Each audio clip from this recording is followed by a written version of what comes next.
reschedule Recording in progress. regular meeting of the Planning Commission to order. Deputy City Clerk, Kevin Christian, would you please call the roll? Commissioner Dondekar, Here. Commissioner Hopkins is absent. Commissioner Khan is absent. We have a vacancy as well. Commissioner Wolken, Here. Vice Chair Quincy, Here. Chair Jorgensen. Here. So now we'll have a pledge of allegiance. We need a flag if we could. And Nick, I pledge allegiance to the flag of the United States of America and to the republic for which it stands, one nation, under God, indivisible, with liberty and justice for all. thank you. And just for the audience, we do it that way because if we all have our microphones on, there's a tremendous echo and it would be hard to understand the pledge. So the first item, item number 2 tonight, now that we're called to order, is public comment on items that are not on tonight's agenda. So these are items that are generally referred to staff, and if action by the commission is necessary, it may be scheduled for a future meeting. Kevin, is there anyone who wishes to speak on an item not on tonight's agenda? Yes, we have one hand up. It's Emily Francis. Let me promote Emily to a panelist, and then Emily, you will have to accept that, and you will then be able to show your video if you'd like, and you can speak to the commissioners, and you have 3 minutes. Hello, I just Welcome. wanted to introduce myself as a new commissioner as of last night. And I was told I was not allowed to participate this evening, but I will be at your next meeting. Excellent. We're all here to help you. Yep. Fantastic. I can't wait to work with you all and look forward to it. Take care. Take care. Welcome. Thank you so much. Very well. What Thank you. you'll enjoy being on it. Oh, I hope so. I'm really looking forward to it. Excellent. Well, thank you. And Kevin, is there anyone else? At this moment, I don't see anybody. Let me just remind people that the instructions are on the screen. If you would like to speak for an item All that's done. not on tonight's agenda, you need to just raise your hand and I'll recognize you and promote you to a panelist.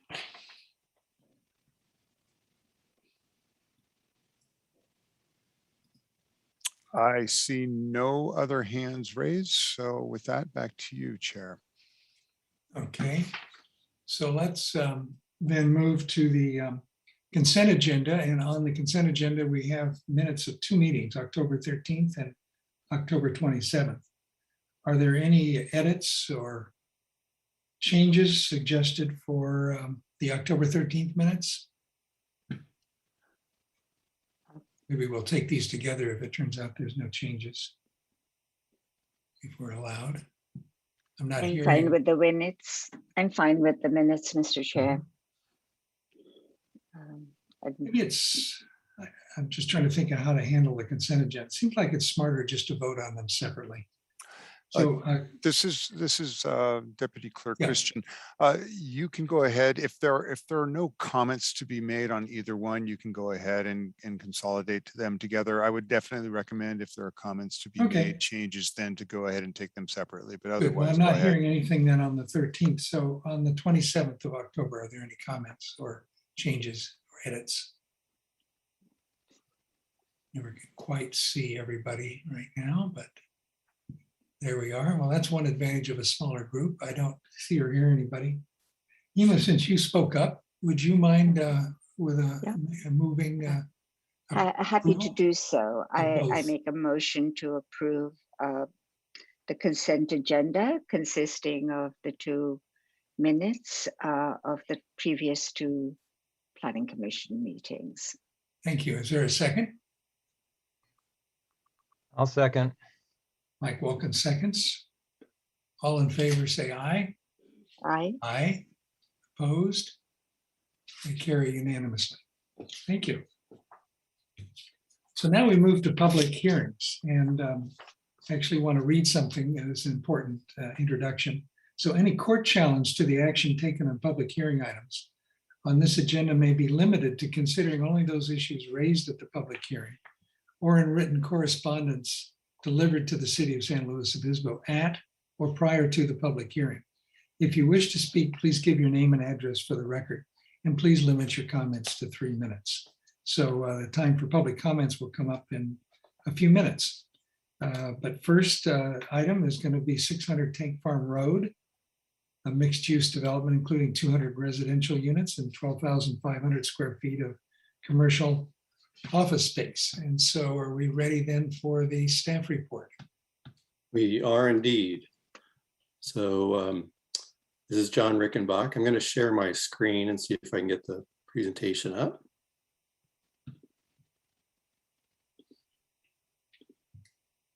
Let's see.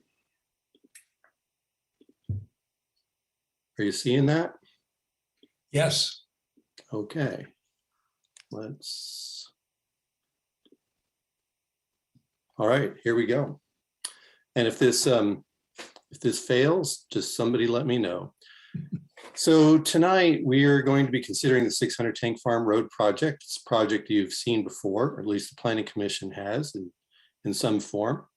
I'm going to walk you through the steps of how we got here, how the project has evolved based on a lot of input from the public and from staff and from advisory bodies, and then explain how its consistency is with the various city regulations, and leave the details of the project to the applicant's presentation. We did receive some agenda correspondence on this, and staff has responded to that as part of your packet. And I might weave some of that discussion into the presentation as we go. So here we go. First, let's just start with a recommendation on this project. There's a resolution and an ordinance that will be forwarded to the City Council if you recommend those.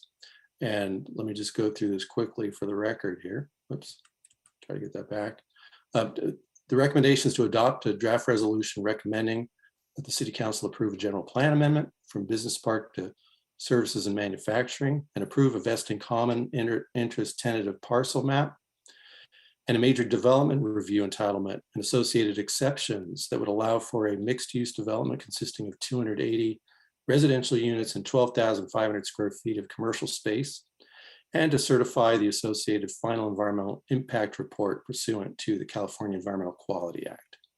The second recommendation is to recommend to the council that they adopt the draft ordinance, which is attachment B, that would include amending the zoning map by changing the zoning designation of the properties associated with the project site at 600 Tank Farm Road from business park to commercial services, and making the associated text amendments to the airport area specific plan in which the project is located.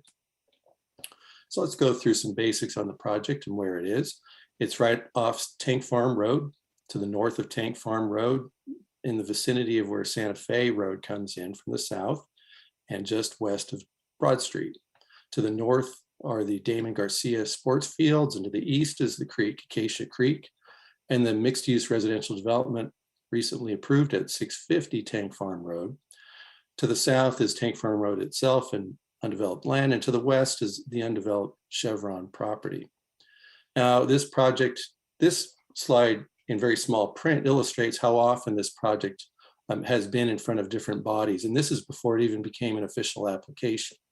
I just want to walk you quickly through that. The council authorized that staff initiate this back in April 2020, about a year and a half ago. And after that, it went to the Active Transportation Committee and ARC and the Planning Commission to get a variety of conceptual input that informed the project in its application stage. So by the time the application was made formally, we had something that more or less met the vision of those committees.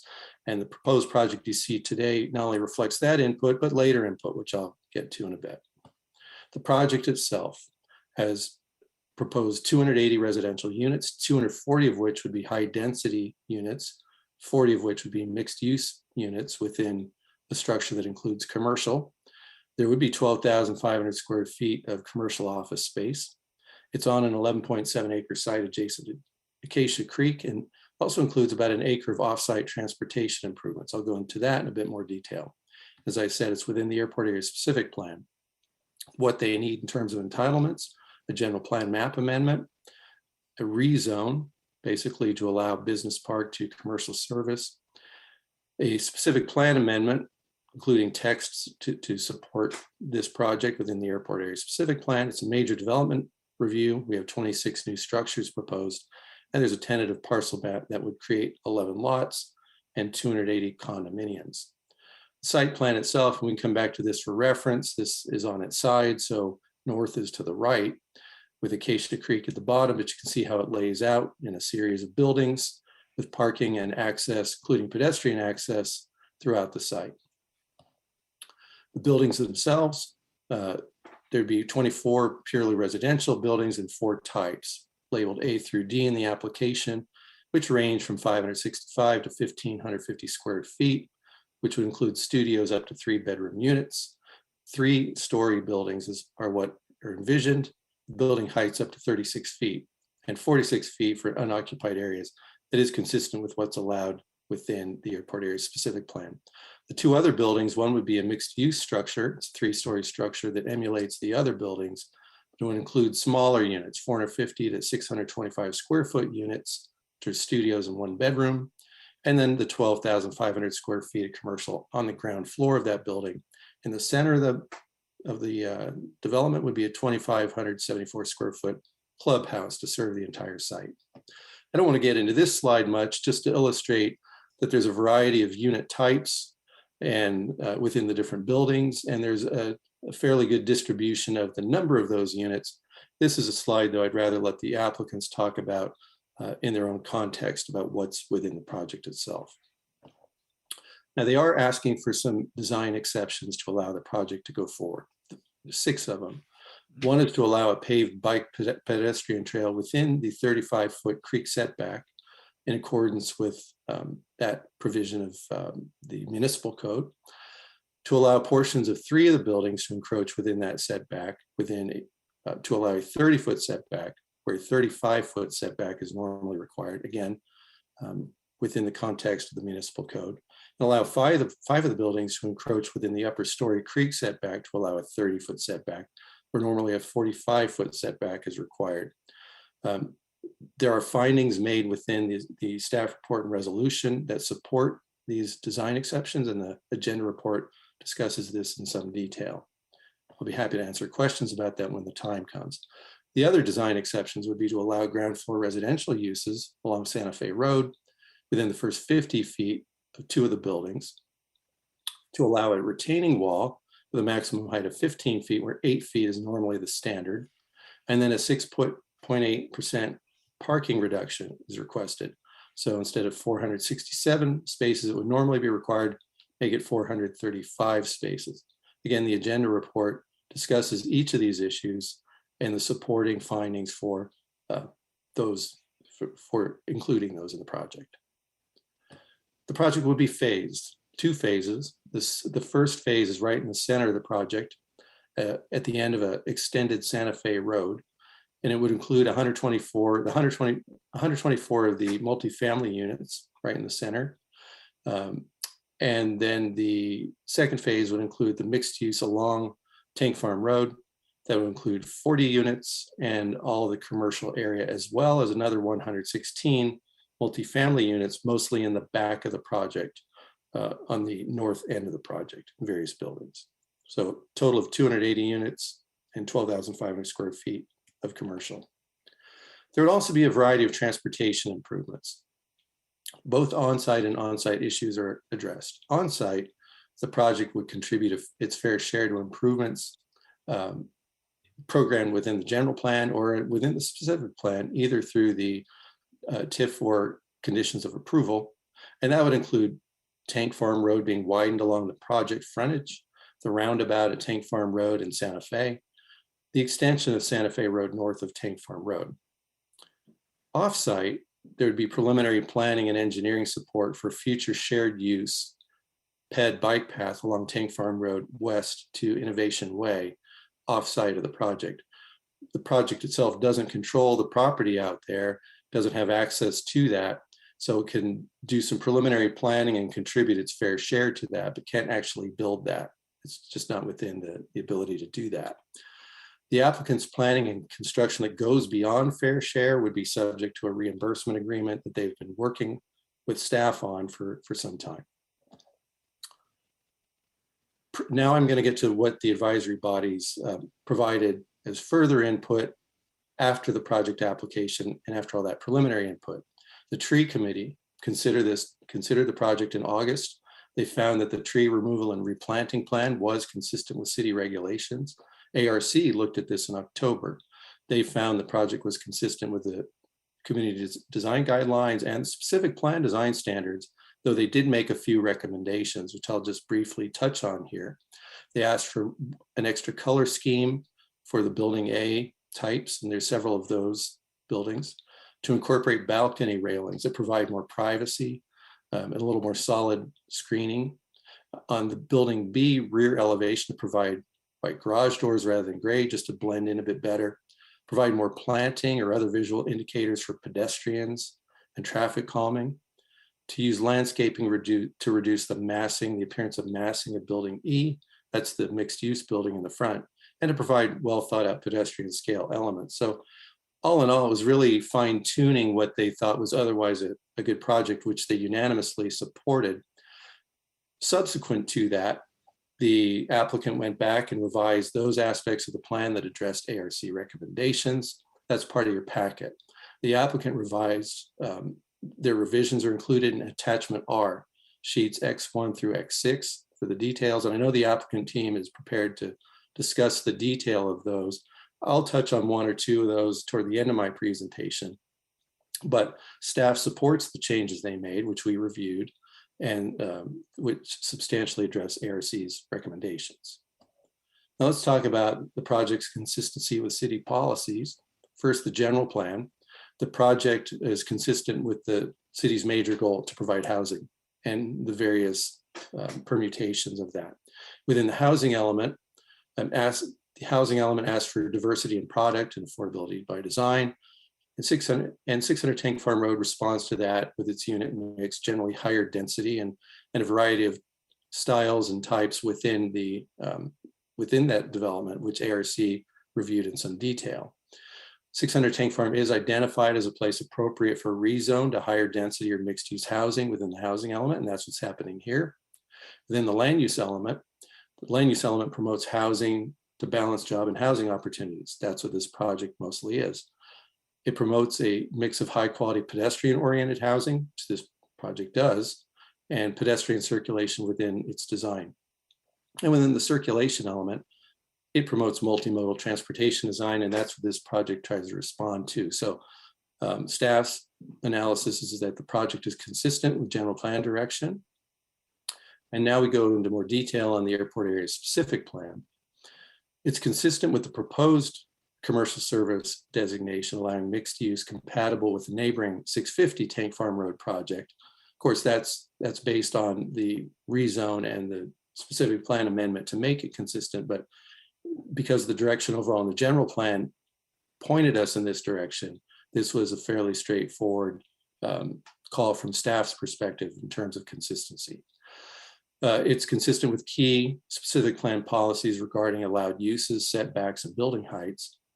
And the specific plan was amended or will be amended to ensure further consistency on some of the details in the project. Within the zoning regulations, the project is consistent with policies that relate to mixed use. And with respect to the creek setbacks, the requested exception is supportable within the context of the zoning regulations where certain deviations from requirements are allowed to address certain aspects of lots that require some exceptions where there's no impacts that would be expected and allow for other goals to be met consistent with general plan policies. Similarly, the ground floor residential setback is supportable for similar reasons, as is the parking reduction. Within the subdivision regulations, it's consistent with common interest subdivision requirements. And then there's affordable housing. The project is consistent with affordable housing requirements. There are 11 deed restricted moderate income units proposed, when actually only 3 are required. And this graphic shows where they would be. And one aspect that staff liked was that they're spread throughout the project. They're not clustered in one building, and they're among the different types of units, including primarily 1-bedroom units, but there are also studio units as well. The project was referred to the Airport Land Use Commission because a specific plan amendment were contemplated, and ALUC considered this back in August. They determined the project was consistent with the Airport Land Use Plan. They included several conditions, which are included as attachment G in your agenda report. And condition 18 that the city has put on this has been incorporated into the draft resolution to tie the ALUC conditions to this project to make sure that they're implemented. In terms of Sql documentation, there was a draft EIR. It was circulated for 50 days when only 45 were required, from June 15 to August 3rd. Public workshop held before the Planning Commission was held in July. And the final EIR was prepared that responded to public comments raised during that workshop and through comments received during that comment period. As a result, there were no new impacts or substantial changes to mitigation identified. Within the final EIR, a couple of key conclusions just to highlight. The EIR itself looked at 11 environmental issues in detail. Most were less than significant or significant but mitigable.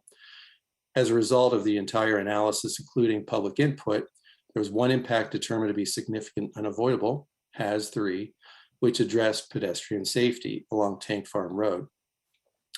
The applicant, in response through mitigation and through conditions, will provide safety signage until a ped bike connection is made, which is outside the control of the project. The project is also being conditioned to provide preliminary engineering and planning support toward that eventual improvement. But as I noted before, most of that is off-site, which is why, and therefore there's no control over the construction of that from the applicant's perspective. And that's why the EIR found that to be significant and unavoidable, because it's an improvement that would make things less than significant, but because the timing is uncertain and the applicant doesn't have control of that, we had to conclude that it's unavoidable in the short term until we know that that can be done. We don't know exactly the timing of that. Now, there are a couple of corrections from the agenda report I just want to highlight. Within attachment, they're minor corrections. Within attachment F, the Active Transportation Commission directional item 15 suggested a landscape parkway between Tank Farm Road and the ped bike path that goes along there.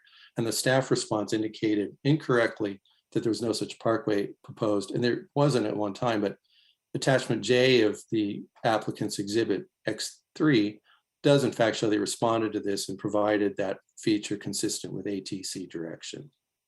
And this illustrates that. This is one of the exhibits, and you can see the parkway along the left side where Tank Farm Road goes relative to what are shown there as building 1 and 2. The other is not really so much a correction as a clarification, and that's in condition 115, which is in the resolution. I believe, I'm not going to read this whole thing, but the highlighted area in red just clarifies what it should say.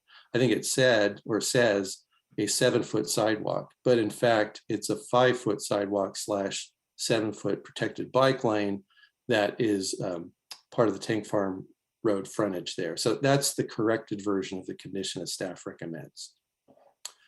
And so with that, that concludes my presentation. The next steps will be that the Planning Commission consider this project, including the input from ARC and Tree Committee. And if you recommend approval, to push the draft resolution and ordinance forward to City Council, where they will make the final decision on the project. And I will stop sharing my screen now and hand it back to you, Mr. Chair. Thank you. It's a helpful report. Are there questions of staff from the commissioners?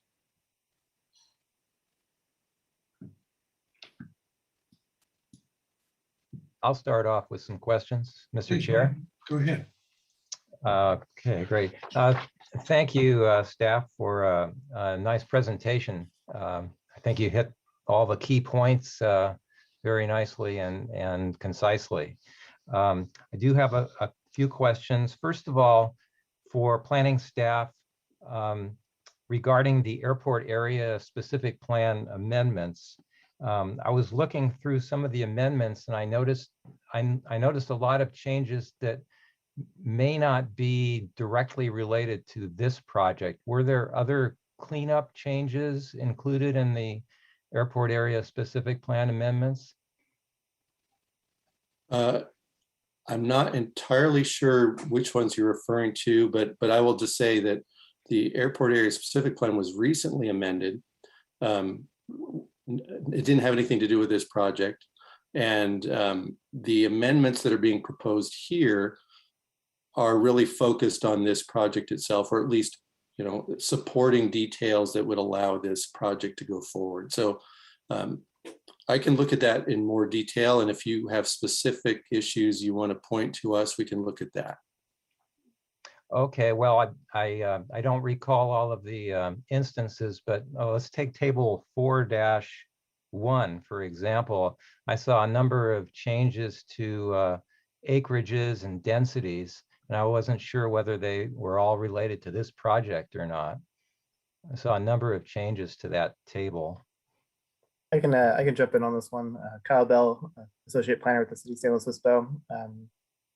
We were amending table 4-1 for to include 4600 Tank Farm, and while we were amending it, we recognized that there were some inconsistencies that were from the existing conditions, and so we revised the entire table to reflect the more accuracy of what has been approved, including Avila Ranch and 650 Tank Farm, as well as 660 Tank Farm. And so all those projects have been just recognized in this table since we were amending it anyway. We want to make sure it was accurate. So that was the intent.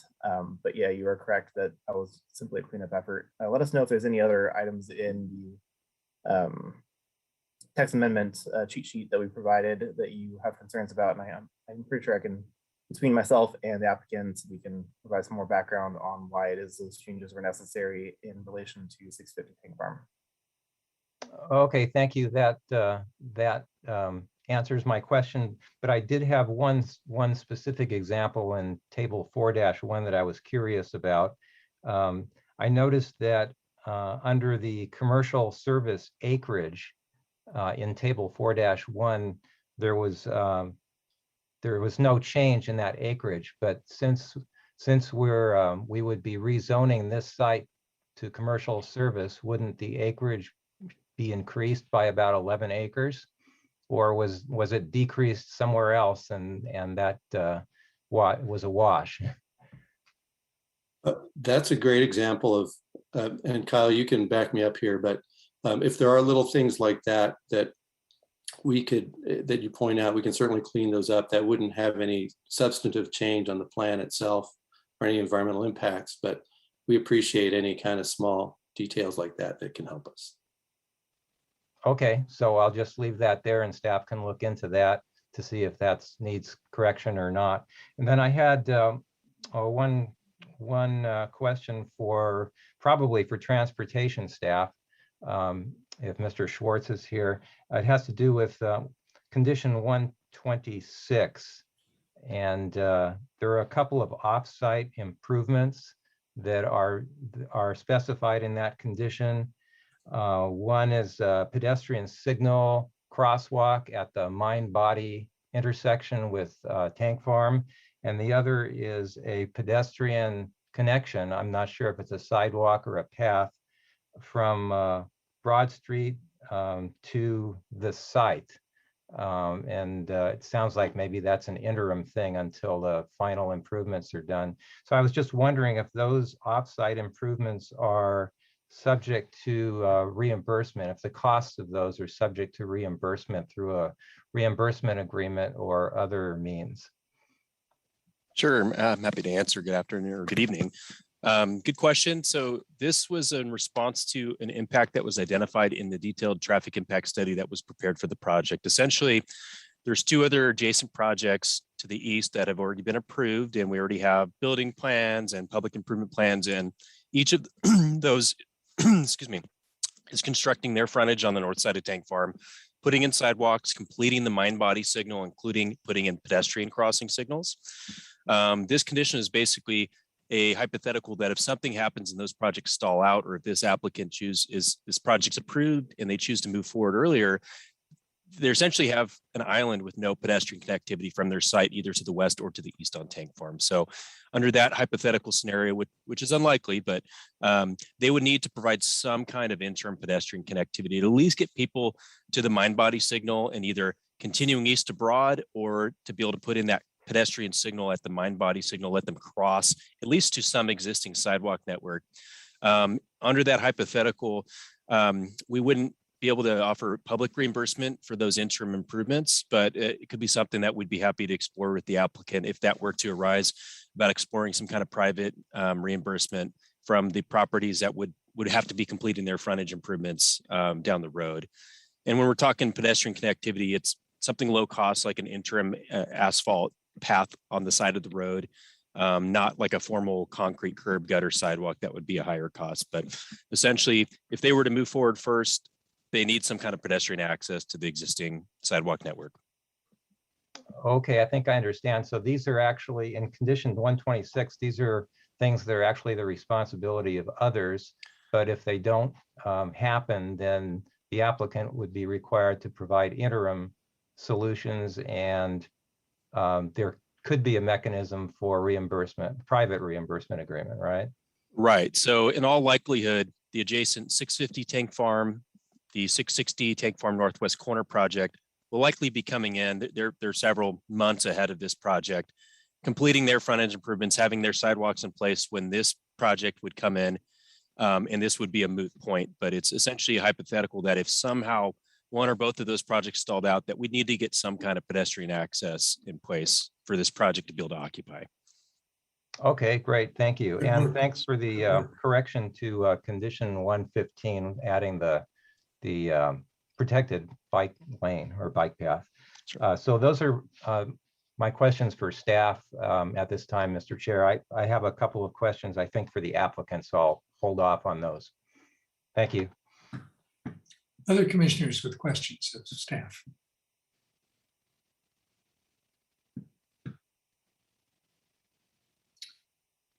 Let me just check in on an item that John talked about a bit. That's condition 118 about the applicant producing the plans for design and engineering support for an eventual shared path.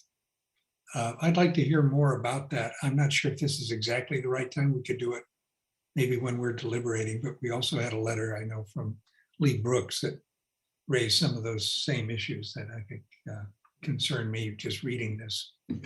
Really, I think we just want to know more. Is this a good time? Yeah, absolutely. I'm happy to give the clip notes. That's okay, sure. Absolutely. And if we'd want to get into the weeds here or later in the hearing, I'm happy to. Essentially, the approach for the last decade plus with respect to tank farm is wait until Chevron develops with their project.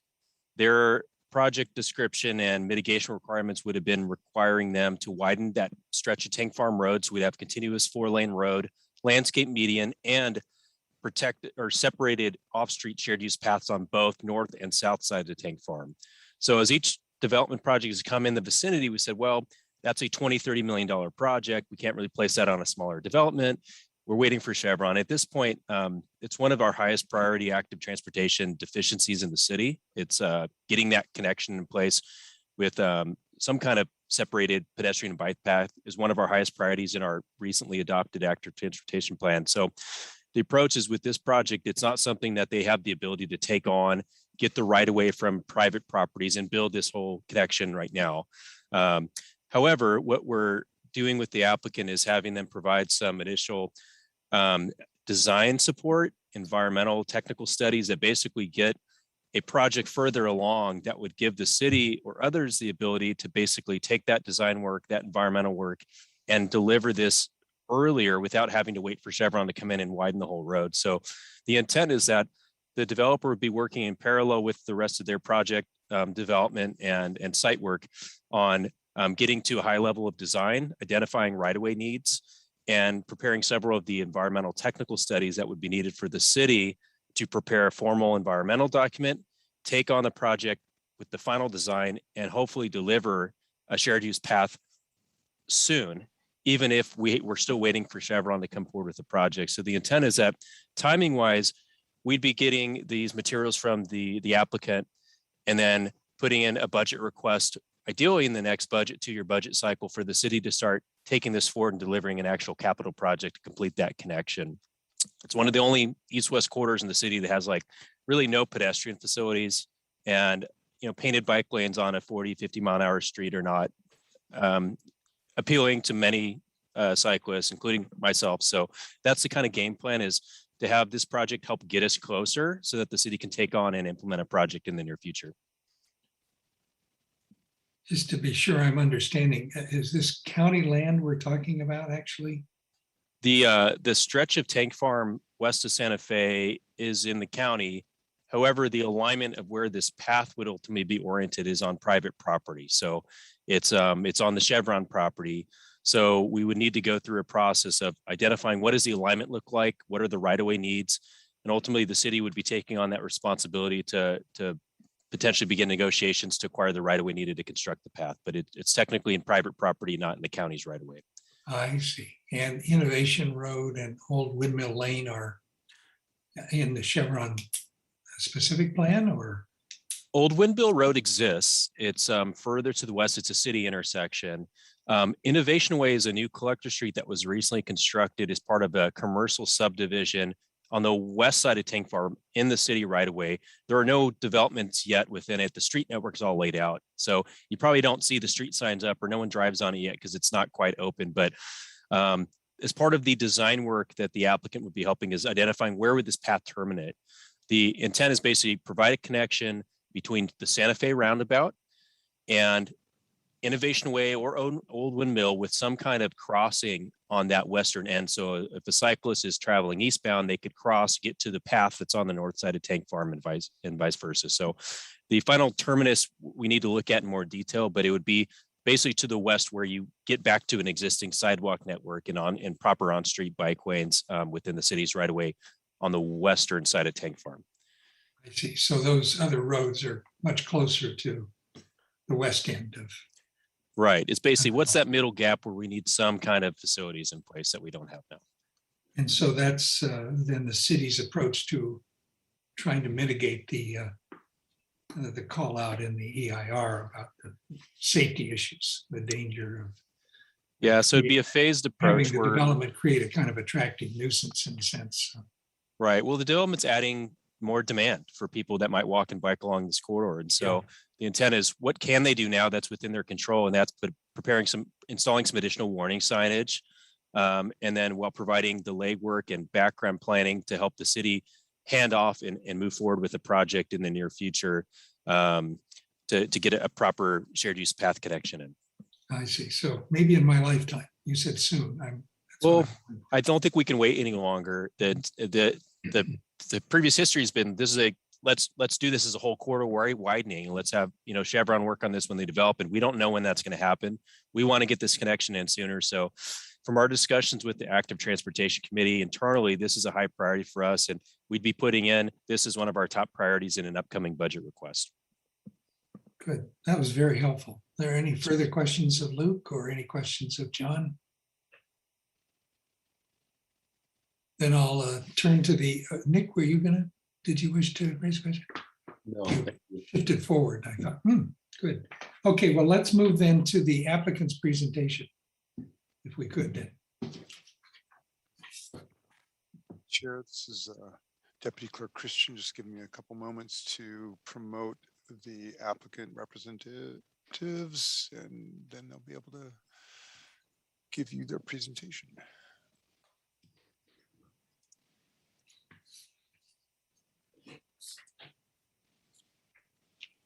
Good evening, Commissioners.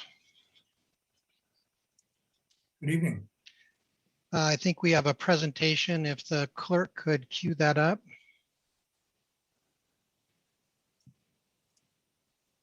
Yes, one moment. Normally I'm expecting you to run your own. Actually, I'm sorry if that wasn't. I can take over. Okay, great. Thank you. Let me get that set up real quick.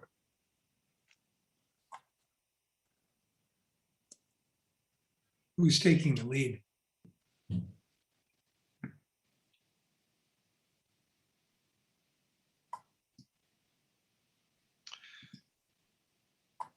So while the presentation comes up, just in the interest of time, my name is Stephen Peck and I'm representing Covelop for the general plan amendment rezoning and major development permit before you this evening. I will say much has transpired since we were here last before the commission. The project has truly benefited from the environmental review and the input from the commission and advisory bodies. And the airport land use plan has been amended and the project found in conformance with that amendment. First, let me comment that we are in support of the staff recommendation with a few minor comments and exceptions that will be identified at the end of the presentation. We request your approval of the project tonight as submitted. Our presentation will be in 3 parts. I will be providing some introduction and overview of the land use and environmental issues. Damian Mavis, the project proponent and owner, will cover several important aspects of the project's design and project's housing features. And then Darren Cabral from RM Design Group will cover the architecture design and engineering features of the project. Next slide, please.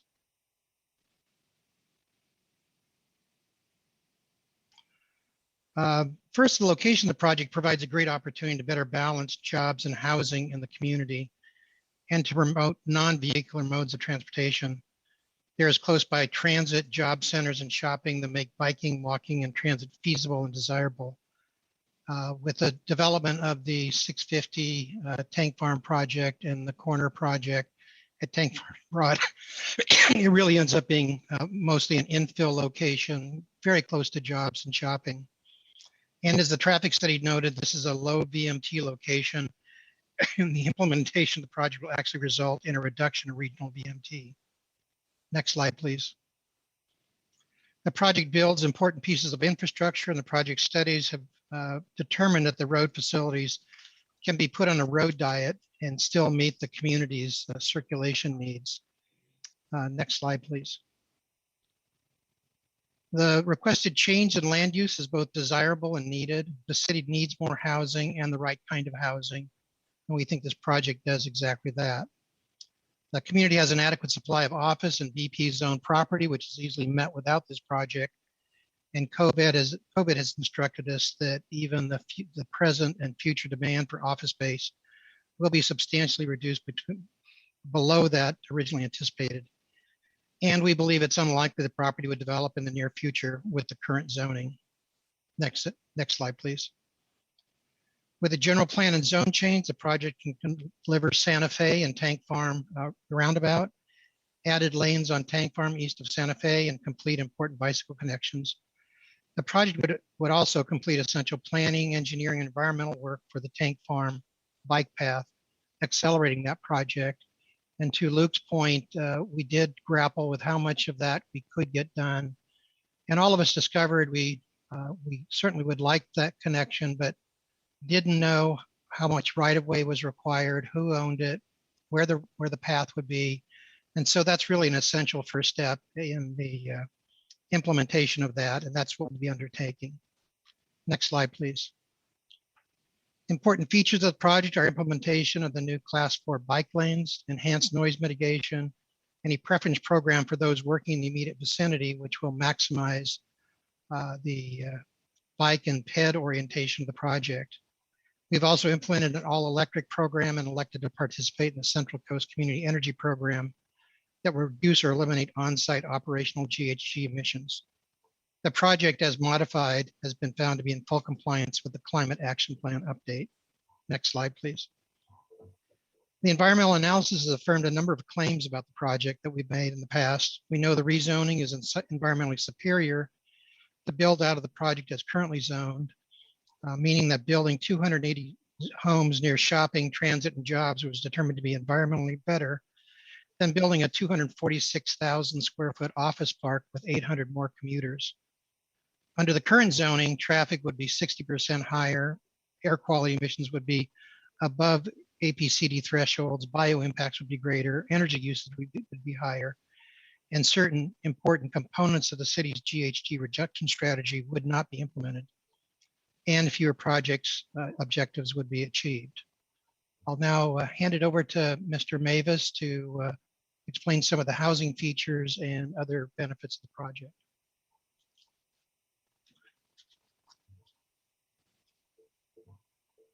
Thanks, Steve. My name is Damian Mavis. I'm with Covelop Inc. We're the project applicant. So on this slide, during the initial planning effort for this property, we realized we could develop a project which closely aligned to the published major city goals. And so we focused really our impact on these two goals shown on this slide. So I'll just paraphrase. The first one, expand housing for all with an emphasis on affordable and workforce housing. Really, the housing proposed by this project is of a size, type, and affordability level that's really underrepresented in the community. Second, implement the climate action plan, enhancement of alternative and sustainable transportation. So as Steve said, our site is located in a jobs-rich location, which actually produces a negative VMT, as employees who once commuted from out of town now have more reasonable housing options closer to work. This project will also provide critical bike path links, which I'll highlight on an upcoming slide. And I believe it's the first sizable project which has come before you that complies with the climate action plan. Next slide, please. So I'm really most proud about what this slide represents. You know, on this graph, each of the colored lines represents a particular new home product in a new San Luis Obispo housing tract. The home sales are on the home sale price is on the vertical axis, and the home size is on the horizontal axis. So as you can see, the new home market in SLO is dominated really by homes averaging about 2,200 square feet and selling for $800,000 plus. Really nothing available under about $500,000. So the middle of this market has been really pushed down in size, and the most affordable end of the spectrum is really just non-existent.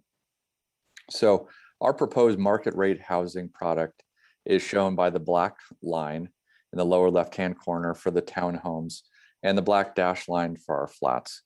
Both are in that yellow square. So really you can see affordability is our target. So our market rate units will start at about 450 square feet and max out at about 1,550 square feet. So this affordable by design strategy is rarely seen in new housing tracts in SLO. And I really feel it's the key to providing durable, affordable housing. So due to the smaller average unit size, we're required to provide 3 deed restricted affordable units. However, we sharpened our pencils, worked with the city, and are voluntarily providing 11. So this combination of deed restricted as well as affordable by design housing, we really are striving to address as much of the affordable housing equation as possible. Next slide, please. And could you click through? There's a little animation. I think you just have to click it a couple times. There we go. So this project also provides for critical bike paths in conformance with the active transport plan. It builds a north-south connection to the Damon Garcia Park along Acacia Creek, as well as provides bike paths along the property frontage which connects to eventually 650 Tank Farm and 690 Tank Farm, which connects to Broad Street. If you click it one more time, I think we see and maybe one more time, I think there we go. There's an emergency vehicle bridge that's open to bikes and pedestrians, which connects to our neighbor at 650 Tank Farm, which provides an easy and safe connection well away from Tank Farm Road to the future commercial development at the corner. So in this circle is kind of what Luke was talking about. And I think this is maybe kind of perhaps the most important bike path feature that, although according to our traffic study, our fair share of this eventual east-west class 1 bike path on Tank Farm, which is circled here, is less than like 1%. We are going to develop the planning level design documents, which can become the basis for budgeting this regional improvement in upcoming budget cycles. And I think these plans really have the ability to turn that connection into a reality in the near future. So that's a pretty exciting feature. So at this point, I'll let Darren Cabral from RRM complete the presentation, but I really wanted to share with you the foundational goals of this project and what really kind of make me the most proud about this project. Thank you very much. Darren, this is the clerk. Before you get started, I just wanted to remind you of the timing. You're about 9 minutes into your 10-minute allocation for your No problem. presentation. I can speak quickly. Well, thank you, commissioners, for listening to us evening. I'll just go briefly through some architectural items. So we have a minute left. Let's just skip about 4 slides and get into the meat of this, which is a little bit of the responses to ARC comments, because I know John alluded to that, and we'd like to do a little bit deeper dive on those comments. So we can skip through this one, a couple more, get a couple more here. It's just some architectural massing, some materials for the project, a couple more. And the next, oh, back one, back one, 2 more actually, just back 2 up. Sorry, Darren, I can barely hear you. Sorry, can you hear me? Yeah, that's better. So maybe back up 2. Back up 2, got it. Yeah. So just quickly, this is in response to the additional color scheme elevation, color scheme design. We've provided an additional color for the rear buildings, which are noted as building type A and building type B. We've also addressed the question of colors of garage doors. So we've mimicked the colors of the doors to be consistent with the colors of the walls adjacent to help break up those door colors. We can skip to the next one. Next, please. So in addition, we've actually added a second color for the buildings in the front of the site as well. So we've given 2 additional color schemes. This represents building type C and D. And this slide also reflects the change to the railings to provide more privacy of the 65 to 70% requested by the ARC. That's noted in the railing design in the foreground there. Next, please. This illustration here talks a couple things. One is shows some additional traffic calming, shows some additional pedestrian linkage with materials aligning with pathways that we had on the site, and also a little bit of the tried to show a little bit better illustration of the tree-lined street that leads from Tank Farm into the center of the site. Let's skip to the next one. Here's a little bit of an enlargement of our bike node and connection to our adjacent neighbor to the 650 to the east. So we wanted to highlight a little bit of the better detail of what we're proposing in this area. Next, please. Here we're trying to illustrate a little bit more of the detail level landscape and amenities that we're providing around the mixed use building, mostly adjacent to the Tank Farm area. I know there was a little bit of a question about the level of detail, so we tried to highlight what we're proposing here and the expanse of landscape between Tank Farm and the mixed use building. Next, please.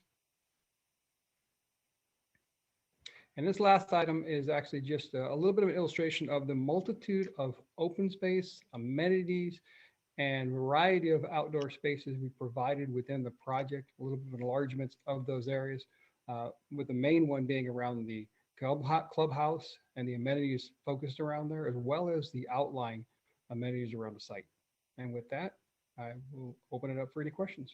Thank you for your time.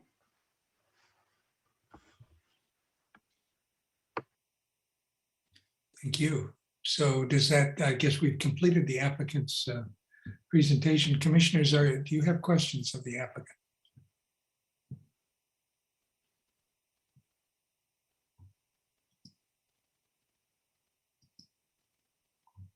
I had a question. Please, Hema, please go ahead. I appreciated the evolution of this project, and I thought that the design conformed to a number of the guidance and hopes we had of the gradation of the housing types, the way the commercial would address both Tank Farm Road, importantly Tank Farm Road and so on, and the centralized location of the recreational court. I really was taken by your slide, Mr. Mavis, about the income category or the price point that you're aiming for these products. And you probably are well aware that we've been really chagrined over time to find that projects that we thought were affordable by design, or we were approved as affordable by design, have been tending to come in, as you quite rightly pointed out, in the 700 and 800 range. Can you just tell us a little bit about, quite apart from the size, your size ranges are not that different from some products we've approved that seem to be coming in very high in price. What checks and balances do we have to make sure that that segment, that yellow segment that you pointed out in that very nice slide, can actually be attained in the next couple of years?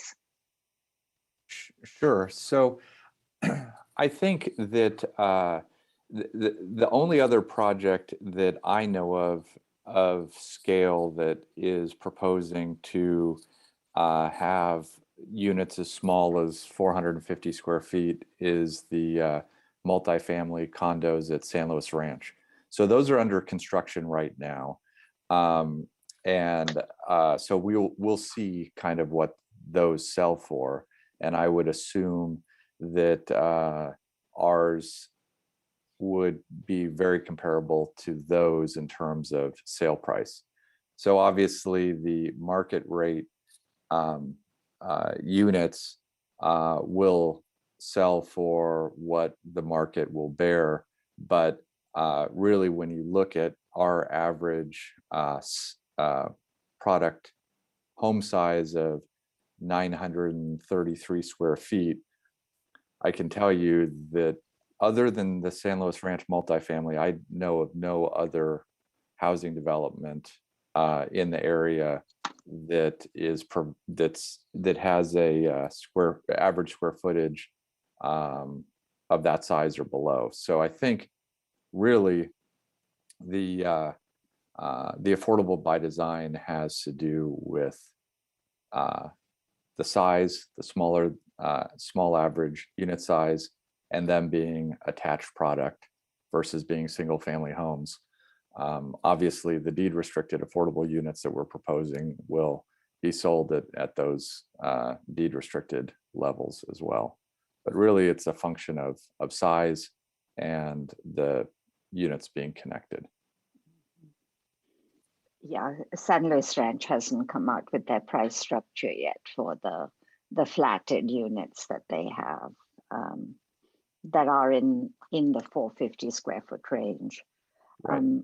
But they're lower end products, and we shouldn't be talking about specific projects, but they're lower size products that are on the market now are considerably higher than anticipated. Right. I mean, they're the predominant unit type in our project are stacked flats. And then we have townhomes as well. So those units types at San Luis Ranch have not been sold yet. They're smaller duplexes, I believe, and triplexes, both in the Orchid Area Specific Plan and San Luis Ranch are being marketed at this point. But I don't believe that their townhomes and stacked flats have yet.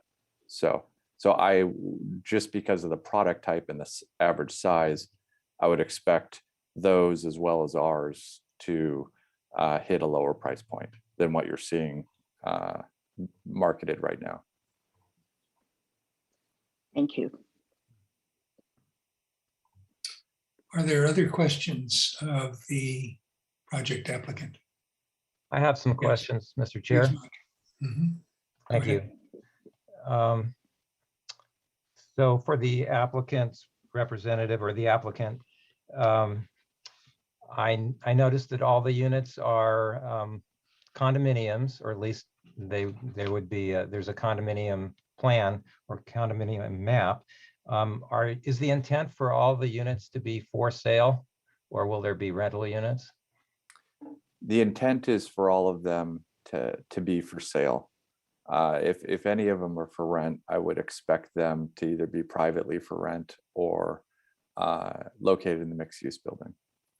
Okay, thank you. And regarding the mixed use building, what types of commercial uses are envisioned in the mixed use building?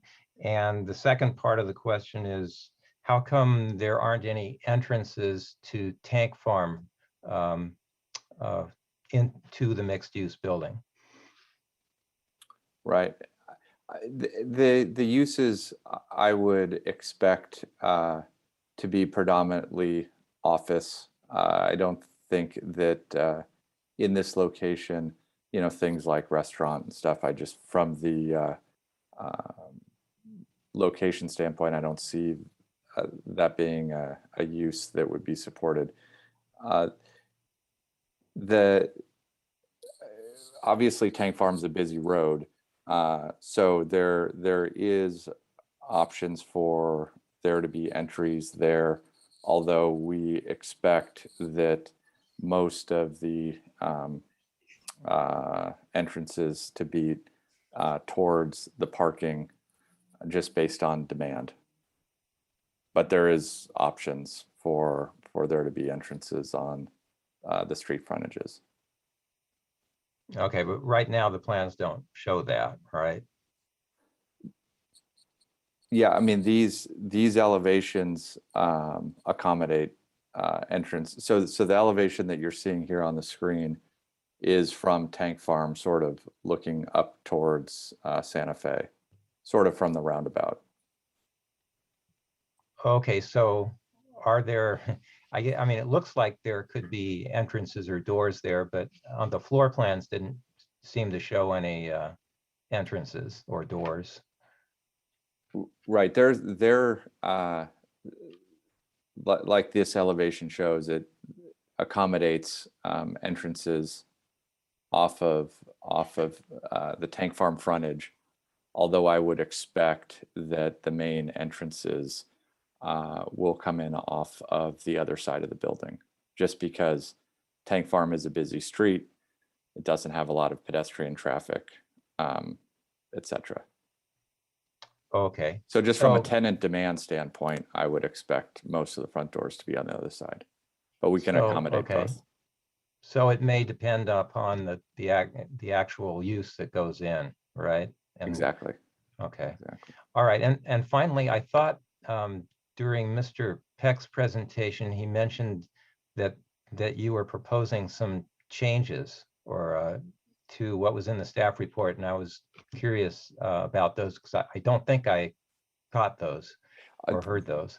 Thank you for bringing that up. I can jump in here, Damien. Yeah, go ahead, Darren. Sorry, I was a little rushed towards the end there, so I didn't get an opportunity, but I think we have an opportunity to talk about this. So the condition or the changes we'd like to request was regarding condition number 68. It's a question, some clarification we'd like to have on that. We'd like to ask that the Planning Commission direct staff to work with the applicant to determine if condition 68 is needed or can be deleted or modified, and do so without having to come back to Planning Commission for approval. The condition, we believe the condition is not completely, not applicable to this project based on the design we presented here. And we feel it puts a burden on the project that is not warranted based on our design. That's the condition change we'd like to request. Condition number 68.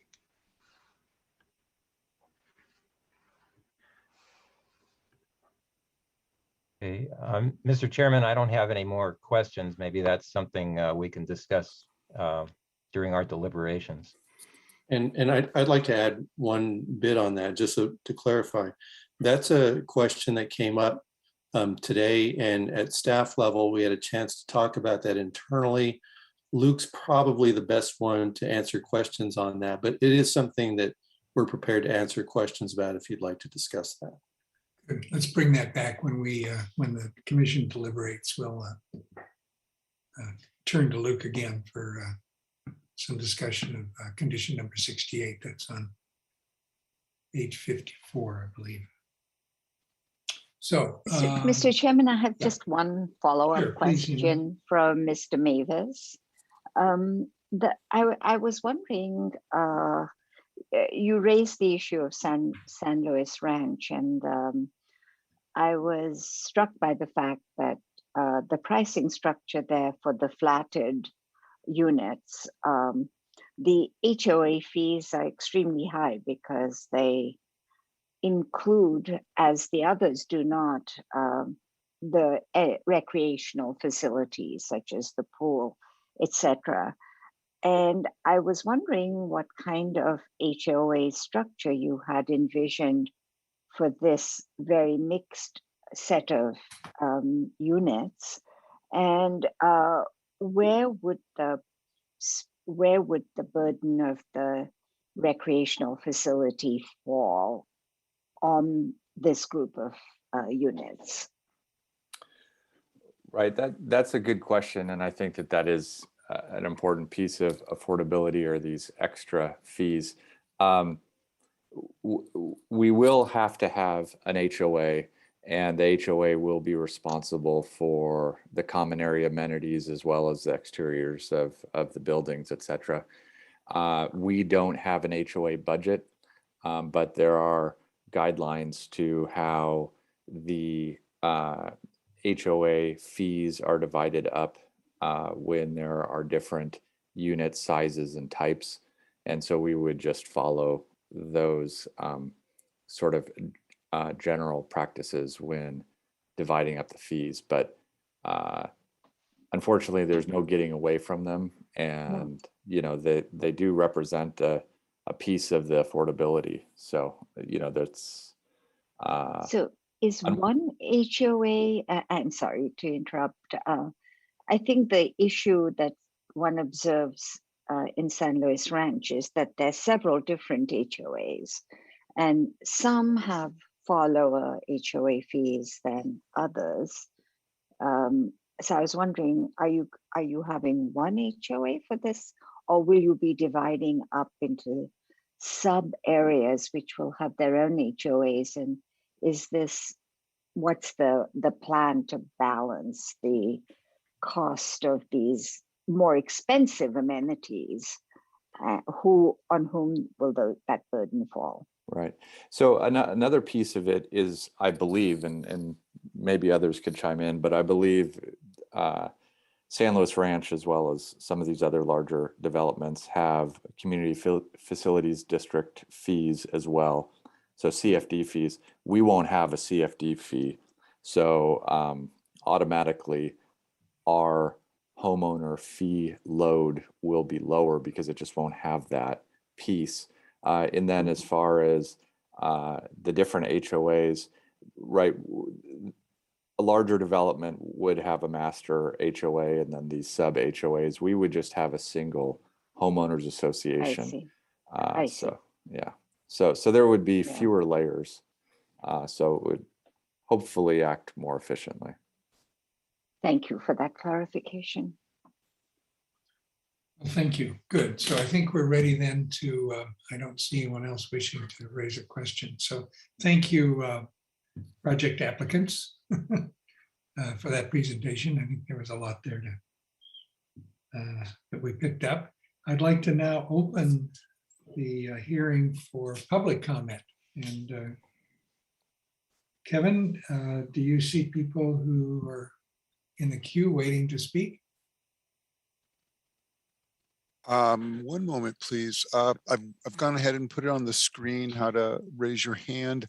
I saw Leah Brooks' hand go up, but she has disappeared from, oh, there she is again. She's, it looks like she's having a hard time staying connected. Let me Here we go. I'm going to promote Leah to a panelist. Leah, you'll get an invite to become a panelist. And then you should be able to manage your video and your audio, and you'll have 3 minutes. Good. Welcome.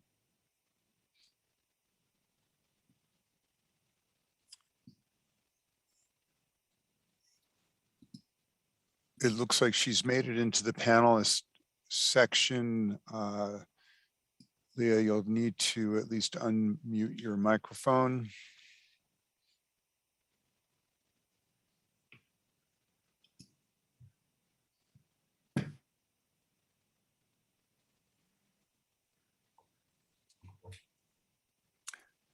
I'm just chair as she works on that. I'm just looking back at the attendees, the attendee list, and I don't see anybody else raising their hand at this time.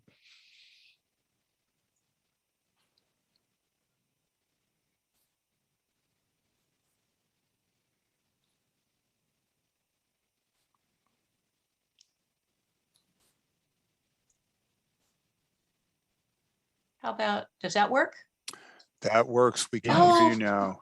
Finally, oh, I have so much trouble all the time. Wonderful. Well, thank you. Good Welcome. evening, commissioners. I'm Leah Brooks. I live here in San Luis Obispo. And I want to thank the applicant for responding to the active transportation and affordable housing needs and to committing to condition 118, which is unique. And I'd also like to thank Luke for clarifying 118. And I had a question for him, if there will be a budget request for the mid-year budget update or for the next 2-year budget cycle. Thank you. Thanks. We'll ask that question if we can during our deliberations. Thank you for that, Leah. Okay, so Kevin, can I ask you again just to check to be sure there's no one else who wishes to speak? There's nobody else that has raised their hand at this time. Okay, good. Then I'm going to take this, bring it, the hearing back to the commission for deliberation. Who'd like to begin? Mr. Chair, can we put that condition number 68 on the screen so we can see that? Good idea. We can just jump in with that one first. And then when we have Luke up, we'll ask him about the next budget cycle as well.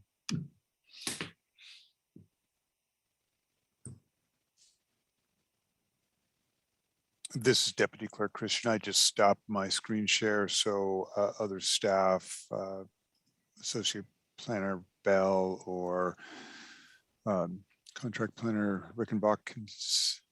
Perfect. Thanks, you guys. And Kyle just beat me to it.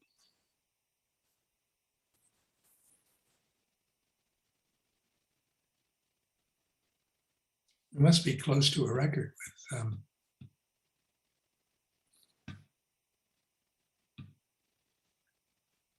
151 conditions. Certainly getting up there. You might be right. It was condition 68, is that correct? Yeah. Yes.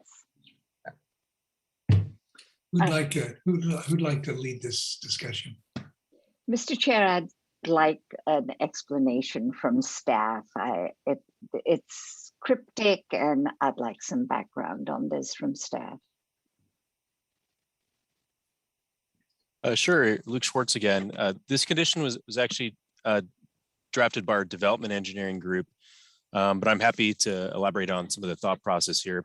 One thing else I'll note is that the introduction of this text basically gives some flexibility if there's constraints or things that aren't working in the final plans with the applicant, that the condition can't be satisfied, that their discretion to limit the areas of pervious pavers. But my understanding is the intent was not necessarily to provide compliance with their post-construction stormwater requirements, because there are other stormwater management features on site that accommodate that. But the intent was to provide more visual contrast within those specific areas of the on-site drive aisles, where there was expectation for more pedestrian crossing activity within the drive aisles themselves. to serve as a traffic calming benefit, and also just as a visual cue for drivers entering and exiting their parking areas to basically use caution and know that there's areas where you might expect to see more people walking. And with that said, we're supportive if there's some modifications that provide more flexibility for the applicant in terms of endeavoring to work with the city on solutions that could potentially satisfy this condition. The intent wasn't to lock them into one specific design solution, but I think the intent was we would like to see some visual contrast within those specific areas based on those concerns with a higher level of pedestrian activity crossing the vehicle drive aisles. Thank you. So eliminating this doesn't provide then a negotiation space, right? Yeah, right. If it's the desire of the commission, we're happy to look at modified language to add more flexibility and make it consider identifying areas for additional pavers or other surface treatments for visual contrast. With that said, I think the condition as it's written adds some flexibility that if there's a solution that doesn't work, or there's we come in on an alternate solution to achieve that there wouldn't necessarily be a requirement to come back to planning commission to override this. There's some flexibility for the city to accept various solutions within the language that's written.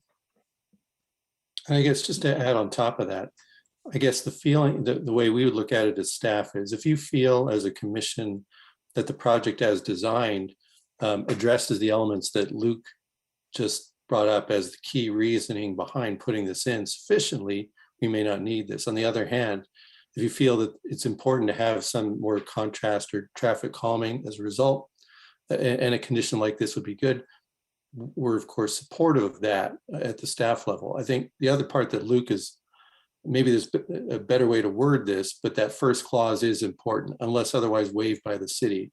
It could be the applicant could consider in working with city staff, this element would be included in the project as feasible as determined with staff. But the idea is, if it's something that we endeavor to make the project improved and it can be done by the applicant and doesn't cause too many headaches, some version of this might be worth considering keeping. That's staff's position on this. Yeah, I'll just chime in and just add the way the conditions word is it's very non-prescriptive. I mean, we have the use of pervious paving materials should be expanded to include some. That's pretty wide open for further discussion and negotiation with the applicant. So, Mr. Chair, I have a suggestion. Sure. Go ahead, Mike. There's another condition 2D, I think it is, that addresses this aspect of the site design. Maybe we could take a look at that. I think it talks about additional pedestrian features, and I think this was a recommendation from the ARC. And I was thinking that maybe we could incorporate the condition 68 as an example under condition 2D. And so it says provide more planting or other visual indicators for pedestrians, and talks about traffic calming. I'm sorry, I can't see the whole condition because of the part of my screen is blocked. Anyway, so what about just citing what's in condition 68 as an example and putting it under 2D as an example to consider?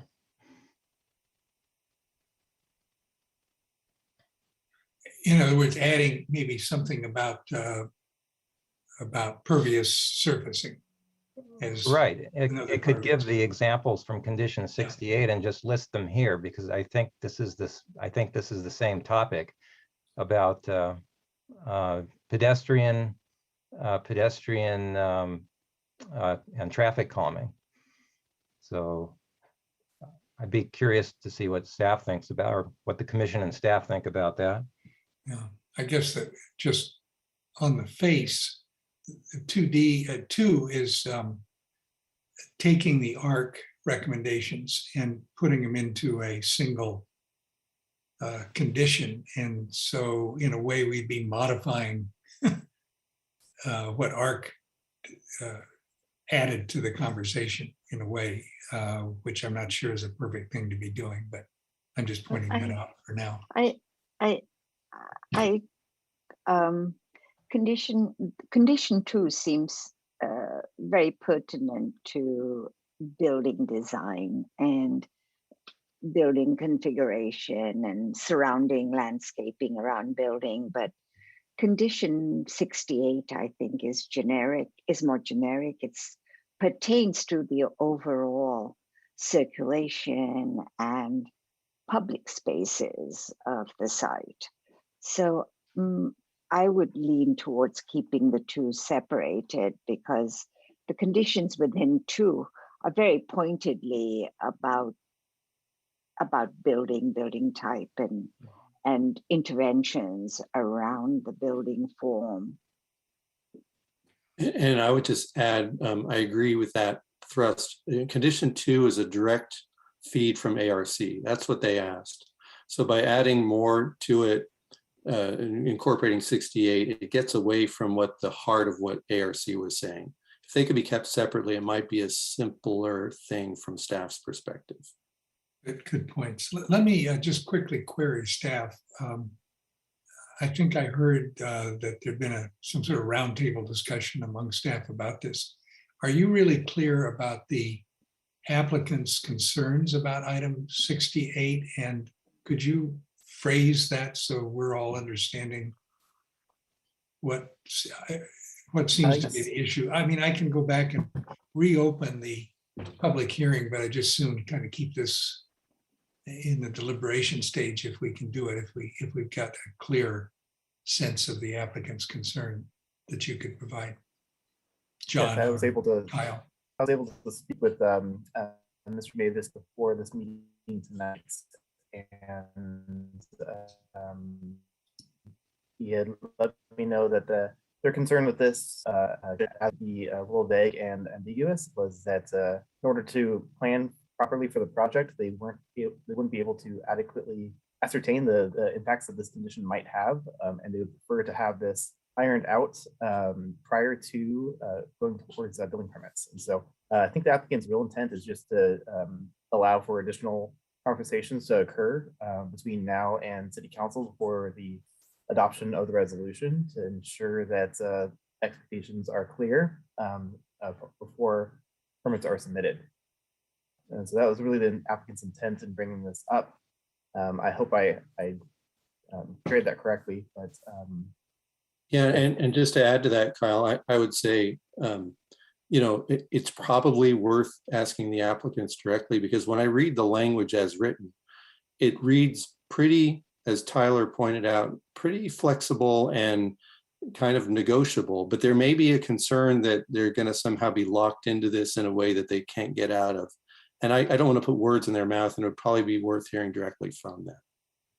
Okay, good. Well, then I'm going to reopen the public hearing aspect of the public comment period section of this, and first ask the applicant or one of the representatives to speak to number 68 again.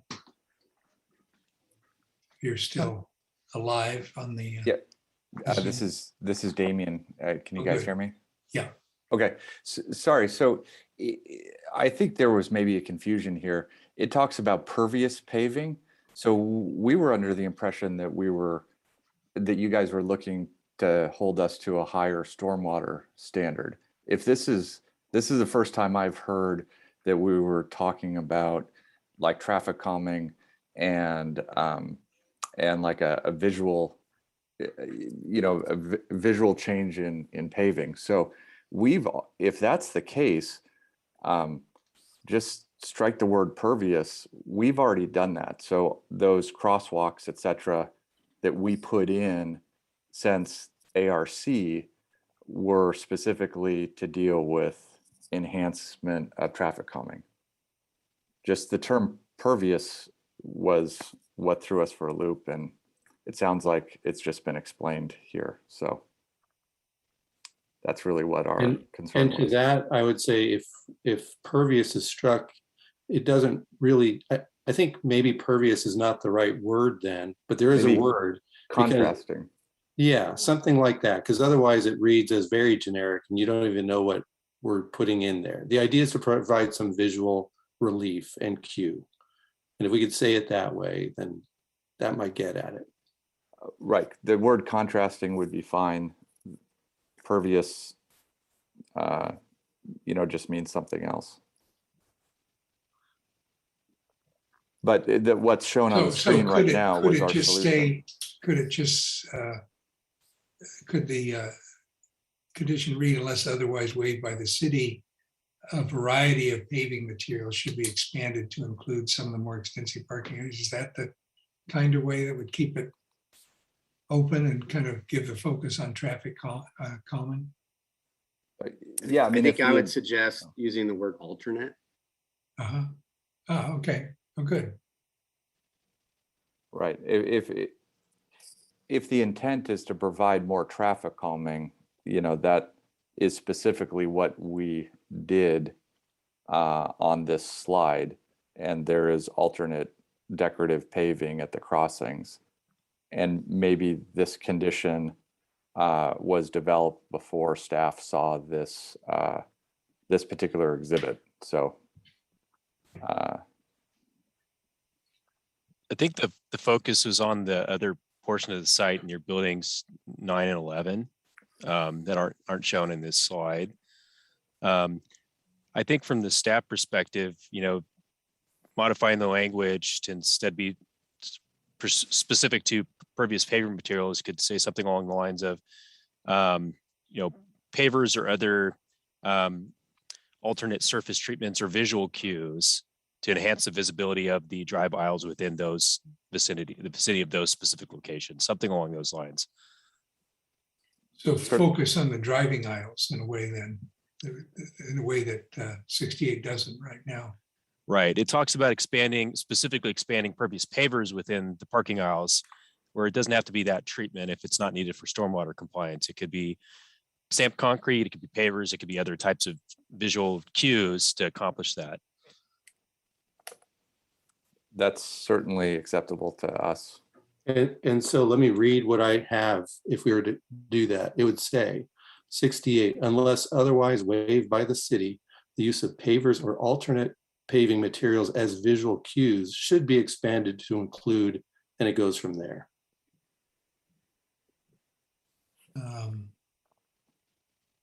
Okay, and Luke, you had kind of made it a little more specific, talking about visual cues for pedestrians, among other things, I think. Is that, are you okay with that?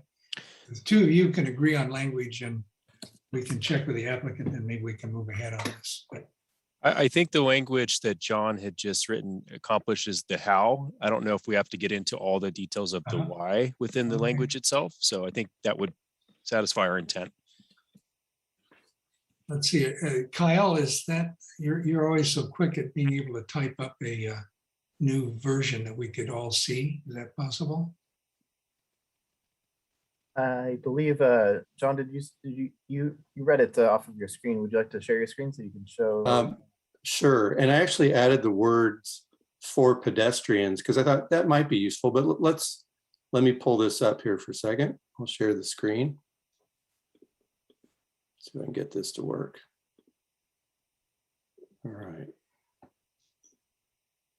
Can you see that right there? Mm-hmm. Here I have right in the middle of number 5, suggested change 68, right in the middle of the page. Unless otherwise waived by the city, the use of pavers or alternate paving materials as visual cues for pedestrians should be expanded to include. So let me just check in with Damien since we've kept this part of the hearing open. Yep, looks good to me. Okay, that sounds good. Okay, then I think we've got some language then, unless someone's got some concern. Thank you, John. Let me then quickly with Kevin to check if there's any member of the public who would like to speak on this item. It doesn't have to be specifically on this item, but because I've reopened the public comment and I want to be sure everyone's got a chance to speak. Thanks. Let me just remind the attendees that if you would like to speak, you need to raise your hand. I'll go ahead and recognize you, and you'll have 3 minutes to speak. And as the chair noted, it's not necessarily that you just have to speak about condition number 68. It's the overall project item that we're discussing at this time. All right, Chair, back to you. I see no hands raised at this time. Okay, then I'm closing again the public comment portion of the public hearing. So commissioners, are we ready for a motion? Somebody ready to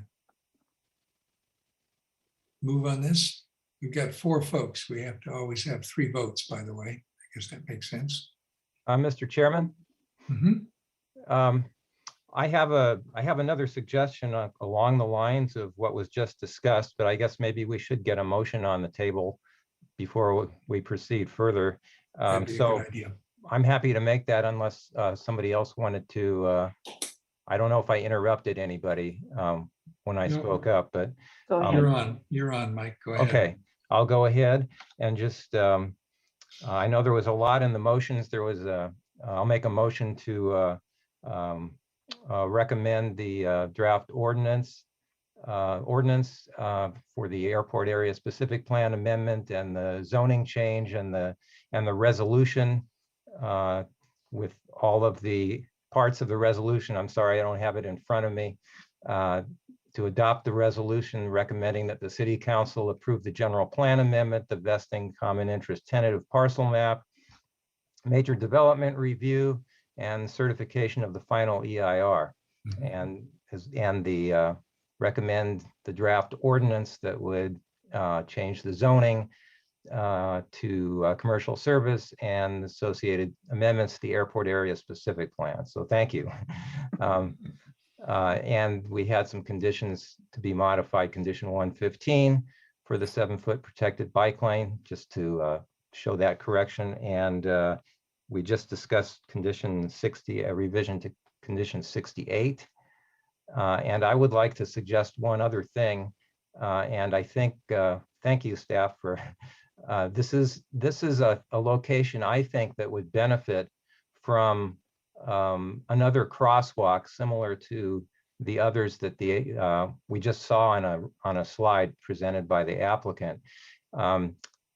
This area is, I think, a key connection between the north part of the site and the south part of the site, and it crosses one of the primary driveways that goes east-west in the location of that orange circle on the screen. And so I think it would really benefit from 1 or 2 textured crosswalks so that people in the south part of the site can get safely to the community recreation area, and people in the north part of the site can get more safely across the driveway, across that main driveway to the commercial area and to Tank Farm. So my suggestion is to add some sort of crosswalk with an alternative surface in that location, 1 or 2 crosswalks in that location, with the design to be worked out with staff and the applicant.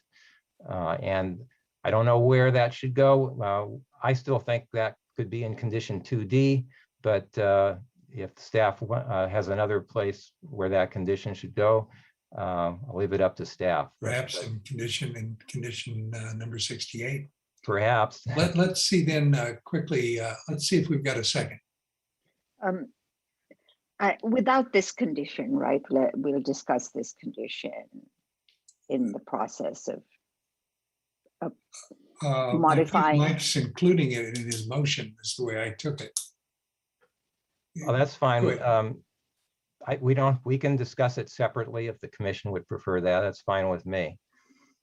Yeah, So I would second it without this particular specific condition, and then we Okay. can discuss and add the condition. That's probably cleaner. all right, then I'll leave it out of my motion. Okay, so we have For a now. motion and a second.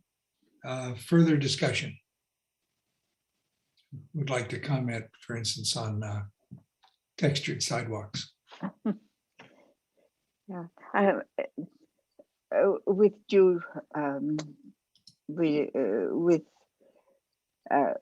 due respect to Commissioner Wilkins' suggestion, it seems to me that what you legitimately point out as critical areas where these design interventions that would occur under condition 68 are appropriate. I mean, the suggestion is appropriate, but perhaps it's part of a generic guidance that we are giving with condition 68, that the applicant look carefully across the site to find places where cues for pedestrians are imparted through the design of the variations in the pavement and delineation of crosswalks. So perhaps there's a way to subsume, focus attention to areas such as the one Commissioner Wilkin pointed out and others on the site. And I might add something here, which might get at the whole thing.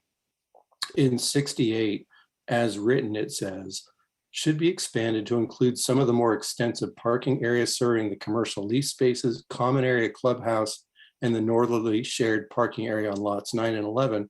We could add another clause that says in the central crossroads portion of the site, or some such thing to add in there to cue us to be thinking about that area too. I would be fine with that if it's listed in condition 68 as a place to look at. And the second, Nima, how about you? That's fine with me.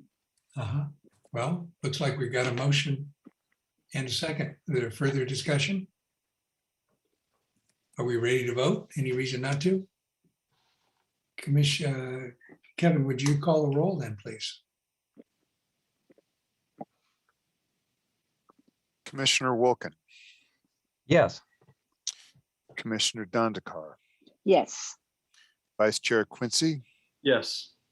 Chair Jorgensen. Yes. We have, Motion passes. the motion is passed. I just want to say that I really appreciate how the applicant has paid attention to what else is being built around town and listened carefully and followed up with a lot of creative modifications to the advice that they've been receiving, and seem to be working very well with staff. I think we're going to have a great project. I'm really excited. I really appreciated the articulation in their drawings of the modeling in their drawings of how these buildings will sort of front and shape the streetscape. They're sketchy, but they give us an idea of height and texture, and really appreciated the way that was communicated to us through the drawings. Amen. Thank you, commissioners. Well, thank you. So we've completed that item, and I see it's 7:40. Do we need a break, or should we just jump into the second hearing item we have tonight? Commissioners, what's your? Maybe we could take 5 minutes. Sounds good to me. So I see we would start back again at 7:45. We would take a break here. Thank you. So as commissioners, we're all alive and well. Everyone's awake, I can see. So we'll see how whether Kevin is ready for us or not. Anytime. Oh my goodness, okay.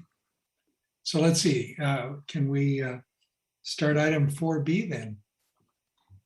See if I can bring that up, sorry.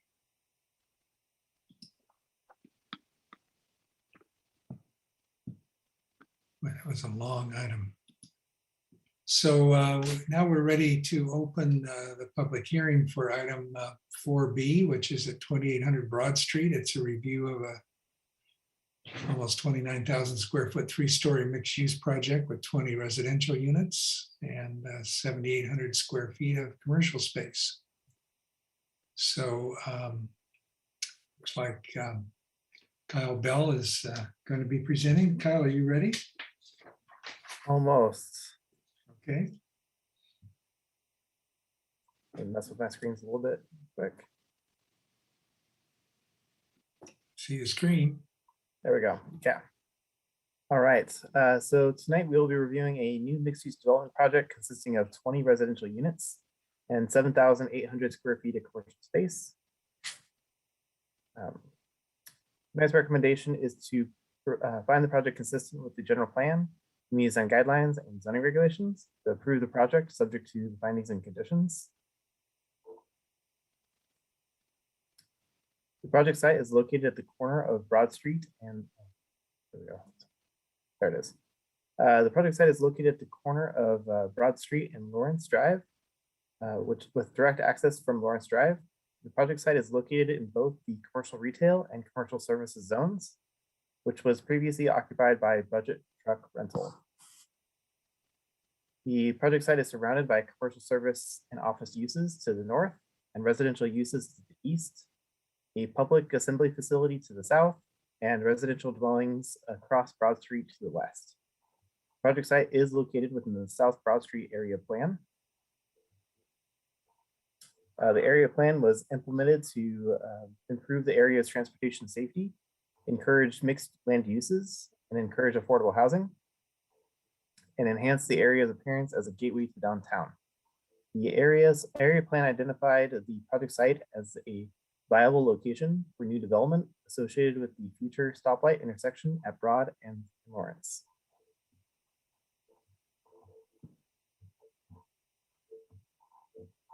On September 27th, the tree committee reviewed the proposed tree removals and conservatory planting plan and recommended findings of consistency with the tree removal ordinance.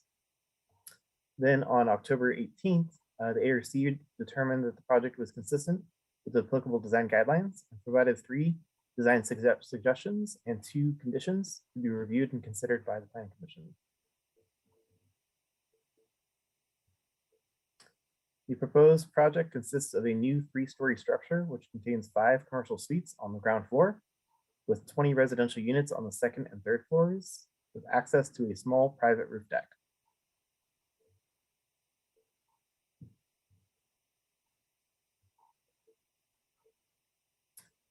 The parking has been oriented towards the rear of the lot and incorporates the partial development of the Wooner or Village Court Accessway as identified in the area plan. I can go backwards real quick. There it is. The Wooner is also known as the Village Court and has been identified in the South Broad Street area plan. The Village Court is intended to be a living street where pedestrians and bicyclists have the same priority as motorists.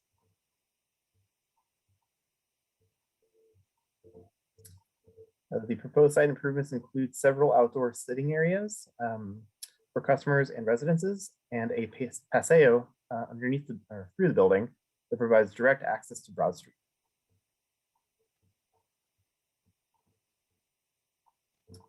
The project has been designed consistent with the area plan's development standards, including build-to lines, setbacks, minimum height, maximum height, and lot coverage. The project has been designed consistent with the Broad Street Village contemporary style that was identified as appropriate for mixed-use projects, with building entries oriented towards the street with sufficient vertical and horizontal articulation, with a variety of roof planes.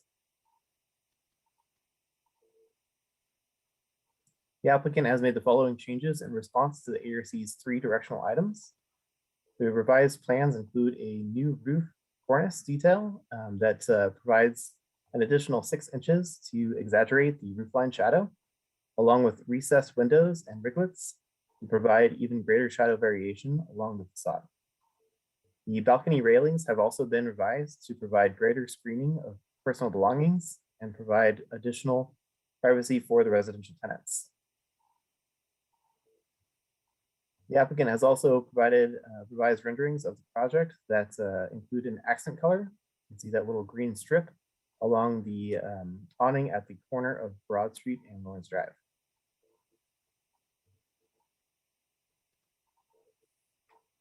The South Broad Street Area Plan states that where the times of maximum parking demand from various uses will not coincide, parking requirements for mixed-use projects is reduced by 20%. And where two or more uses share common parking areas, the total number of required spaces may be reduced by an additional 10%. The proposed project is requesting a combined parking reduction of 30% to reduce the required vehicle parking from 45 spaces to 32 spaces on site. The parking demand study that was provided identified that the peak parking demand would not exceed 30 parking spaces. Therefore, the project qualifies for the parking reduction of up to 30% because the mixed-use project includes more than two land uses that share common parking areas and provides sufficient parking for all uses that will not overlap or coincide to the degree that parking demand would exceed peak demand over the total supply of parking. Upon closer look at the resolution, the applicant and staff identified some amendments to the conditions in the draft resolution. Staff would like to recommend the removal of condition 3, as there was a misunderstanding of the location of the property lines and a lot line adjustment is not necessary for the project. Staff would also like to recommend a minor revision to condition 21 to include additional wording as shown on the screen to recognize some discretion under the engineering standards as they may conflict with some of the South Broad Street area requirements. This would give the Public Works Director the discretion to provide for opportunity to satisfy the South Broad Street area plan. And that actually concludes the staff's presentation. I'm available for any questions. Thank you. Commissioners, are there questions of Kyle?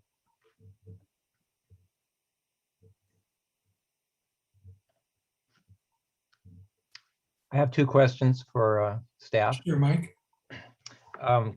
Kyle, I thought I heard you state that there's a future stoplight planned at the intersection of Broad and Lawrence. Is that correct? And when is that planned to be installed? Yeah.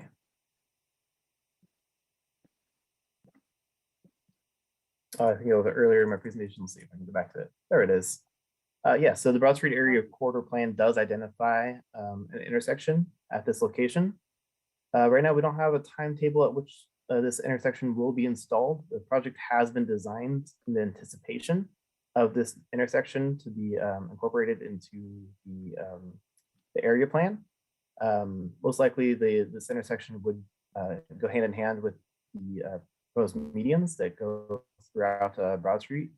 So there might be a larger project that affects the entire length of the Broad Street area corridor plan. But all projects would be paying into, all projects within the Broad Street area corridor plan are paying into a fair share to provide for these improvements. So as more projects are proposed, the sooner we would likely see these improvements occur. Okay, thank you. I wasn't aware of the planned stoplight. And the other question has to do with the balconies that are proposed facing Broad Street, and I think also at the corner of Broad and Lawrence. I think there's several balconies shown. I was just wondering if you have any idea how those balconies would be designed to meet the noise standards, because I know that location is quite noisy, and I don't see how, frankly, how you could meet the outdoor activity area noise standard on that at that location. Let's see. I might let the applicant address this a little bit in more detail, but the noise threshold for this zone is 65 decibels for the outdoor areas, and I would need to look at our area maps to identify where the 70 decibel threshold ceases along Broad Street. But these balconies are pretty minor. If you look at the floor plans, you can see that they're, I think they're less than 6 feet wide and don't provide much square footage for any leisure other than more of an aesthetic and standing room only type of balcony. And so they don't typically qualify for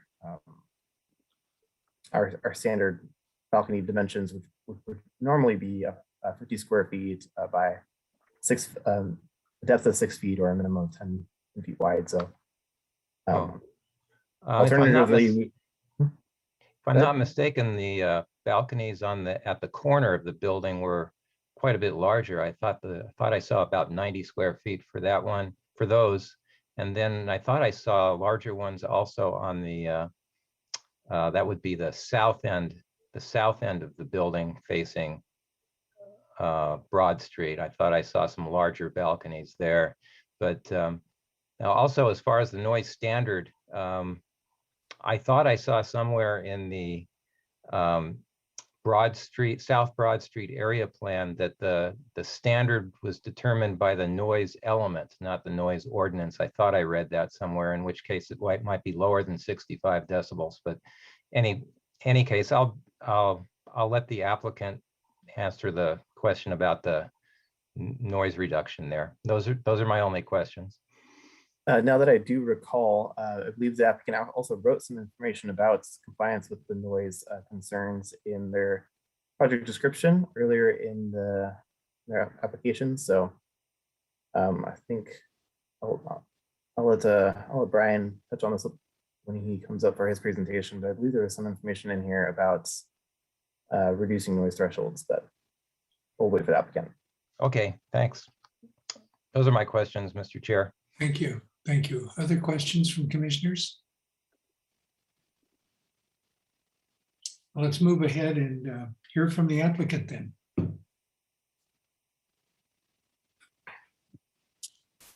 Hi, this is Deputy Clerk Christian. I'm just promoting Brian to a panelist now.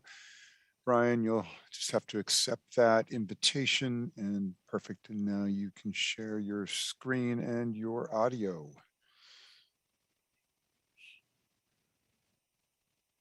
Good evening. Kyle, will you be running the presentation or should I be doing that? I'll take care of it for you. Just let me know when you want to do the next slide. All right, perfect. Thank you. Yeah, if you want to go ahead and pull up the first one. Good evening, everybody. My name is Brian Ridley. I'm the principal architect for Brackett Architecture Office here in San Luis Obispo. And I'm very thankful for your time this evening and for the review of the project. This project before you tonight, we've nicknamed BMX, and I'm excited to share it with you as we believe that in blending the applicant's goals with the local planning directives, we've designed an architecture that provides an appropriately scaled blend of residential density and varied commercial uses along the urban edge of the South Broad Street area plan.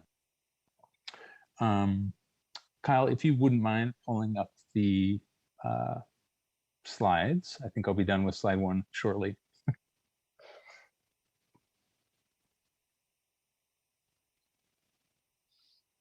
These are the correct slides, aren't they?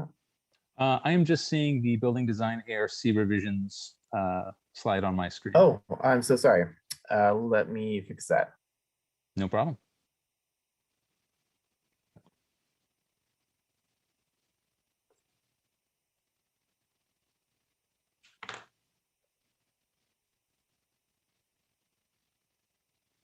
All right.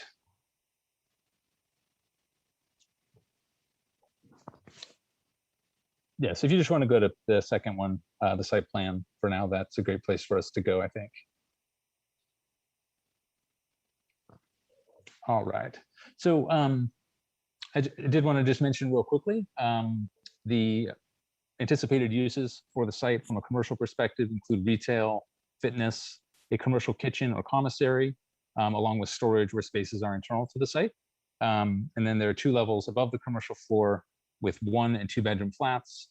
And then there's a section of 4 2-bedroom townhome style apartments along Lawrence to make a bit of a sort of a row house transition as we move internally into the South Broad Street area plan. Apart from the already discussed parking reduction, the project requests no exceptions or variances. So just wanted to get that out in front. Within the site plan that you can see, the L-shaped building forms a strong urban corner. It meets the maximum setbacks and build-to lines of the area plan. This consistent urban edge is eroded from the corner, leads to an open pedestrian pass-through from Broad Street and a transparent residence entry from Lawrence, which is then also accessible from the Courtyard side. This peeling back at the street corner of the retail space facilitates better vehicular line of sight from Lawrence, while the substantial columns and the 2 stories above maintain the street facing wall plane. The village court, or Wunnerf, which is at the top of the plan, is a strong planning concept within the South Broad Street area plan to connect sites parallel to Broad Street. We discussed this early on in our design process with planning and engineering staff, but because the adjacent individually owned Via Rosa condominiums, along with their parking lot and site wall improvements, are an obstruction to a shared passageway concept, we're instead taking that onto our site and honoring the intent of the Wunnerf by enhancing the pedestrian and vehicular entry from Lawrence Street all the way across the site, which then ends at the Guildhall site.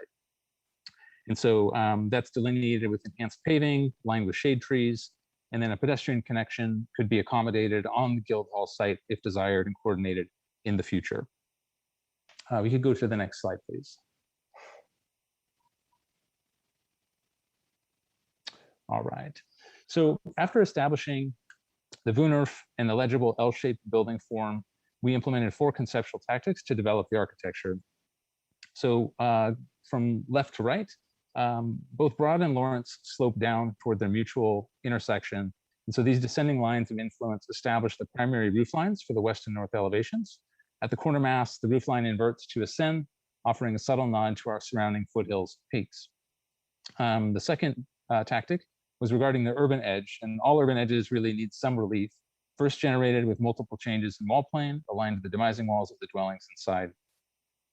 The third diagram discusses the street corner with relief and outdoor space at that lower level, created by rotating the storefront inward at an angle that echoes the roof line. Lastly, we created a wide gap at the pedestrian level, so the overall building scale is reduced, and it allows for an important pedestrian connection from on-site parking out to the commercial storefronts and in reverse from Broad Street into the center of the site. Next slide, please. This selection of images highlights responses to specific South Broad Street design guidelines that the project honors and uses to create a cohesive, contemporary, and compatible design. I'll just kind of go through them quickly, and if there's any questions, we can certainly come back to them. Starting in the upper left, wall plane offsets are provided along each street frontage, visually separating the massing into smaller bars. Next down, we've focused on social interaction and defensible space provided at the main commercial corner, at the residential entrance on Lawrence, and also in the courtyard. Enhanced pedestrian movements provided by the pass-through from Broad Street to the courtyard, and marked by unique materials overhead, on the wall, and underfoot. We have consistent roof lines providing visual continuity. We're sort of on the right-hand side diagrams now. Forms and materials correspond to the recommended palette with stucco and metal siding, while balconies and arcades emphasize the human scale. Windows and doors are simple, vertically oriented, and patterned in groups assigned to the dwelling spaces. Retail storefronts feature broad expanses of glass, maximum transparency, and lightness. And I will come back to the balcony and the noise discussion a couple slides later. Next slide, please. So this handful of images highlight the comprehensive application of our design concepts and the South Broad planning standards, demonstrating how the various pieces form a cohesive whole. On this page, there's an image of the internal courtyard, which is a ground level outdoor passive recreation space intended for comfort and calm. It'll be bathed in morning sun and sheltered from the afternoon heat. So it's a great place to wait for friends or enjoy a morning cup of coffee. The roof deck, also shown, is limited in size for small gatherings, and it is set back to the site interior to limit nearby overlook, but maintain attractive long views to Cerro San Luis and Bishop Peak beyond. Next page, please. At the ground level, our pass-through for the pedestrian allows them to encounter the full material palette of the building. So there's multiple scales of box rib sheet metal cladding, stucco walls and soffits, and then the pass-through itself is emphasized on 3 sides by the poplar wood cladding. So this creates a visual and experiential emphasis and an important connection from the street to the site. Next slide, please. So because the project's density and FAR are not maximized, we have the advantage and opportunity to provide extra space at the project's margins. So we can activate the streetscape, the courtyard, and the couple of patio spaces we discussed. The proposed parking reduction also facilitates the creation of these amenity spaces by trading surface parking for usable outdoor area. Next slide, please. So the project was recommended for approval by the ARC on a 3-to-1 vote. It carried with it a couple of conditions and recommendations that Kyle went through, and all of those have been incorporated in response. So in this partial facade rendering, we were able to zoom in and see that the windows are recessed from the face of the primary stucco material. And within, I believe, the materials you have, there's also some sort of construction details that explain how that will work. The guardrails are redesigned to obscure sightlines for the lower 2/3 of height. And the cornice projection is increased to 6 inches to exaggerate the parapet shadow line. And then also here, the pattern of reglets subdivide the stucco surface. Just going back quickly to the window details, we showed 2 different approaches in our package. One that relies on an exterior continuous layer of insulation to provide some extra depth, while the other uses a specific window manufacturer's product that incorporates the depth into the window frame itself. And so we wanted to have both of those available as options as the project ends up moving forward. To take a quick discussion regarding the noise, the building itself, I think where we discussed it in our package was really related to the interior spaces and just kind of contemporary construction techniques that will be able to mitigate the noise coming off of Broad Street pretty well.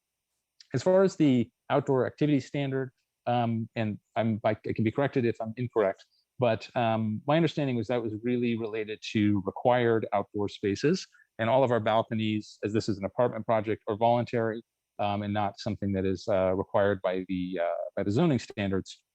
So I think heartily agree that it's difficult to mitigate the direct noise in this sort of mostly open balcony experience, but the goal there really is to provide an opportunity where people can open up for light and air and also get outside on an as needed or an as wanted basis. But they're not really sized for the most part in a substantial way where you'd be putting out a bistro table and spending a lot of time out there. So the balcony in this image is approximately 4 foot deep and 8 feet wide. And then the ones at the building corner are a little bit larger. They're about 7 foot by 8 foot in their entirety. Those do have the benefit of being a little bit more enclosed. But if you were to ask me if I can guarantee that those provide a certain sound cutoff, I think that would be challenging. I do feel that they provide a really nice relief to the overall building mass. And it also provides some nice shade to those spaces as well. So I certainly would really like to be able to maintain those features for the building. And as I said, they're a sort of voluntary component for this project. On this last page, or second to last page, I should say, these are just the perspective street elevations showing all of the revisions that we made to the building following ARC feedback, including the accent color opportunities at the pedestrian level. And so the way we see that is being incorporated into sort of the steel channel elements. I think there's also an opportunity within signage to bring in accent colors as well. But we really see the building in a lot of ways as a neutral backdrop to the landscaping, the street trees, and the pedestrian activity. So the material palette itself is predominantly the bright stucco background, high contrasting elements for rhythm and variety. And then Kyle, if you could go to the last slide. I think we just got the one more. So this is just our sort of material palette as well, with the recessed gray box rib metal siding, dark anodized metal window frames, trim, and that provides that backdrop, as I was saying, to the street tree canopies and areas of passive landscape. There's a thermally modified poplar cladding, which is used for emphasis at the recessed corner balconies, the floor of the roof deck, and then also to wrap the pedestrian pass-through. So it's a really nice visual texture, but then also provides a physical tactile element in the select locations. That concludes the slides I have for you. And I just want to mention we're supportive of the proposed modifications to conditions number 3 and number 21. And again, always thankful for your time. I'm happy to answer any questions you may have now or as you go through your deliberations. Thank you. Thank you. Any questions of the applicant from commissioners?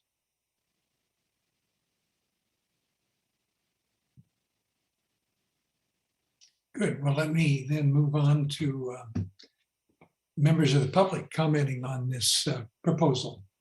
Kevin, do you see any hands up? At this moment, there's no hands up.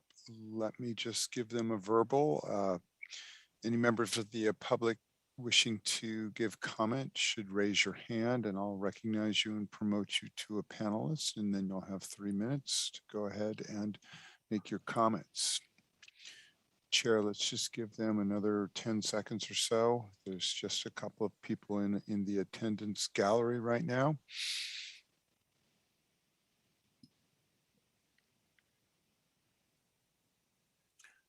All right, seeing no hands up, back to you, Chair.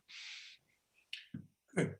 So I'll close public comment and turn it back to the commission for deliberation. Would like to start.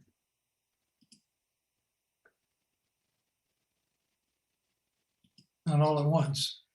I can't hide, there's only 3 of you besides me, so. Well, does someone want to propose a motion? There's no reason we can't do that. I'll move to adopt the draft resolution approving the project based on the findings and subject to conditions of approval, with the modifications outlined by staff to condition number 3. And I'm forgetting the second number. 21, I think. And condition 21. I second that motion. Okay, so we have a motion by Commissioner Quincy and a second by Commissioner Dandekar. Further discussion?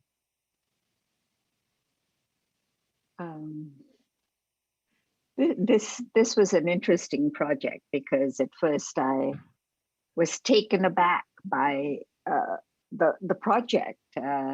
It's very urban, very sleek, and I really appreciated the presentation of the design ideas from the architects, and they were very convincing. I get what they were trying to do, and I think this is kind of a experiment. How does the community react to this kind of very urban, very sleek built form? We don't do that too much in the city, but ARC has looked at it, has made some, I think, good suggestions which were incorporated. I think the plans are very clean and very doable. They will give good service, the unit plans themselves. So this is more a comment, I think, than a discussion item. But I think we have to acknowledge that there's going to be some vibration from this particular design. Vibration. It's a good word. Yeah, this is Commissioner Wilkin. I agree with the comments from Commissioner Dandekar also. But I think, as far as I can tell, the project checks all the boxes and meets the is consistent with the South Broad area plan, especially in providing that village corridor, Booner Street, which I think is an exciting concept if it's carried forward east and or set north and south of this site and becomes a living street. And also the paseo from the street into the interior of the project, I think, is also consistent with the intent of the South Broad area plan, plus just the concept of mixed use, which is encouraged by that area plan. So I think it's consistent and gets my support. I would agree, and I second what Commissioner Wilkin and Commissioner Dandekar said, and I think above all else, it's a mixed-use project providing more housing for the city in an area that needs it next to employment opportunities. So for those reasons, I support it. Yeah, to me, it's designed in an interesting way that may work actually very well and certainly is sensitive to the site in terms of the slopes and just the hierarchy of the streets, and I'm looking forward to it. I'm also looking forward to a light at that intersection, but I'm not sure how long that'll be. Okay, I think we're ready to vote then. If anyone has something else to add, we have a motion and a second. City Clerk Kevin, could you call the roll, please? Vice Chair Quincy, Yes. Commissioner Dondekar, Yes. Commissioner Wolkin, Yes. Chair Jorgensen. Yes, Motion passes. absolutely. We did it. Thank you. Not so bad. Thank you all. So we're ready to move on to Tyler's update, I guess. That's the next item. Great, thanks, Chair Jorgensen. Members of the commission, we did have 2 follow-up items that staff was going to come back with to the Planning Commission. The first one was kind of the situation or status update at 163 Serrano. And so I will refer over to our Assistant City Attorney, Marky Jorgensen, to give that update. And then the second item we were going to follow up on was an SB9 update. And just so the commission's aware, we are going to schedule that as a presentation item at our next meeting in December. So staff will provide an overview of SB9 and how that may affect the city. So I will turn it over to Marky. Especially if Marky gets to that meeting tomorrow. SB9. Good, Marky, please. You're muted, I think.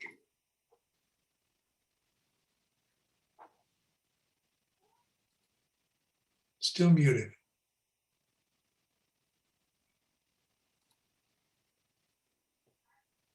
Is that any better? There we go. Okay, not sure how that changed. My apologies. Well, good evening. So yeah, just a quick update on the complaint we received at about 163 Serrano Heights. I think Tyler previously mentioned that it's our understanding that the complainant had contacted the police department and filed a police report, and that alleged trespass is in the hands of PD and will be handled, if at all, through the criminal process. And that's all I can really comment on that. But with respect to the alleged violations of our tree ordinance on 163 Serrano Heights itself, the acting city arborist did have a chance to visit the site upon receipt of the complaint, and concluded that 3 oak trees had more than 1/3 of the tree's canopy removed in violation of Municipal Code Section 12.24.150. So accordingly, the acting city arborist imposed civil penalties in the amount dictated by our tree ordinance. And just earlier this week, we received the property owner's appeal of the arborist decision and the associated penalties, and staff is presently working to determine the next steps for that appeal. And we'll be happy to provide a further update on the outcome of that once it's been heard.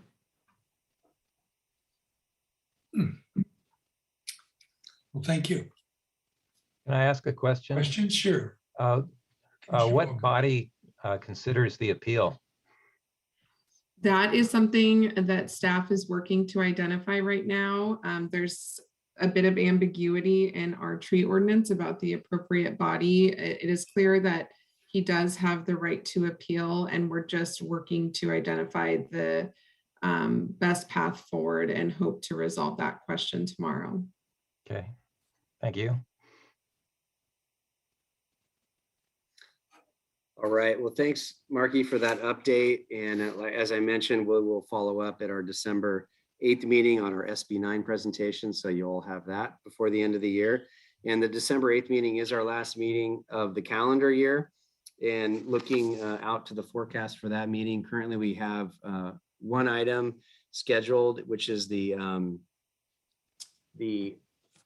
LoSAN draft EIR. And I sent that notice out earlier to the council, and I can forward that also to the Planning Commission.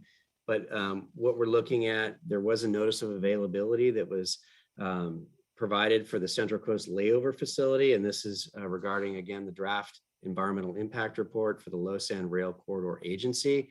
We're currently in the 45-day public review period. which started on November 5th and will go through December 20th. So the December 8th public meeting before the Planning Commission is relatively timely within that period. And then just for the commission, staff is reviewing that document for adequacy with local policy and ordinance requirements, and we'll be commenting on that separately. So that is the one item on the agenda, along with the SB9 presentation to round out the calendar year. I see. So that residential facility will be postponed till next year, it sounds like. Sorry, what was that, Chair? You had earlier said there would be a project from 55 Broad Street, a residential care facility, but I take it that's not. Yes, that one did get pushed off a little bit. It wasn't ready for commission's consideration this year, so it will be out into early next year. Mm-hmm. Can I just say one thing, and actually relates to the last item? I would have liked to have seen a link to the South Broadway plan. I just wasn't familiar with it. I'm not sure why, but I wasn't, and I would have liked to have read through that. Maybe there was a link and I didn't see it. But There was a link in the staff report. oh my God. I read too fast then. I apologize. I read too fast and then didn't read. That's how I found it. Uh-huh. Well, it was helpful to see the connection, that's for sure. That was an interesting plan. I see it now. Oh, it's on. Yeah, I mean, I authored it had been passed down by multiple planners, and I was lucky enough to be able to bring it to a closure and make some sense of it. It was one of those, it was underfunded and, longer than the timeline that we had originally established, but we were glad to get that done. And I think we're actually starting to see many projects take advantage of that flexible zoning and parking and alternative design requirements that are afforded by that area plan. So we're excited to see these move forward. Oh, good. I will definitely, I see it, I'm loading it right now. Good. So I will read it post haste or something. Thank you. And I apologize for missing that. I see it now. I'll read it this weekend. Good. So I think we're all done then. Is that correct? And I'm adjourning the meeting. We next meet December 8th. Thank you. And good night. All right. Good night. Thanks, everybody.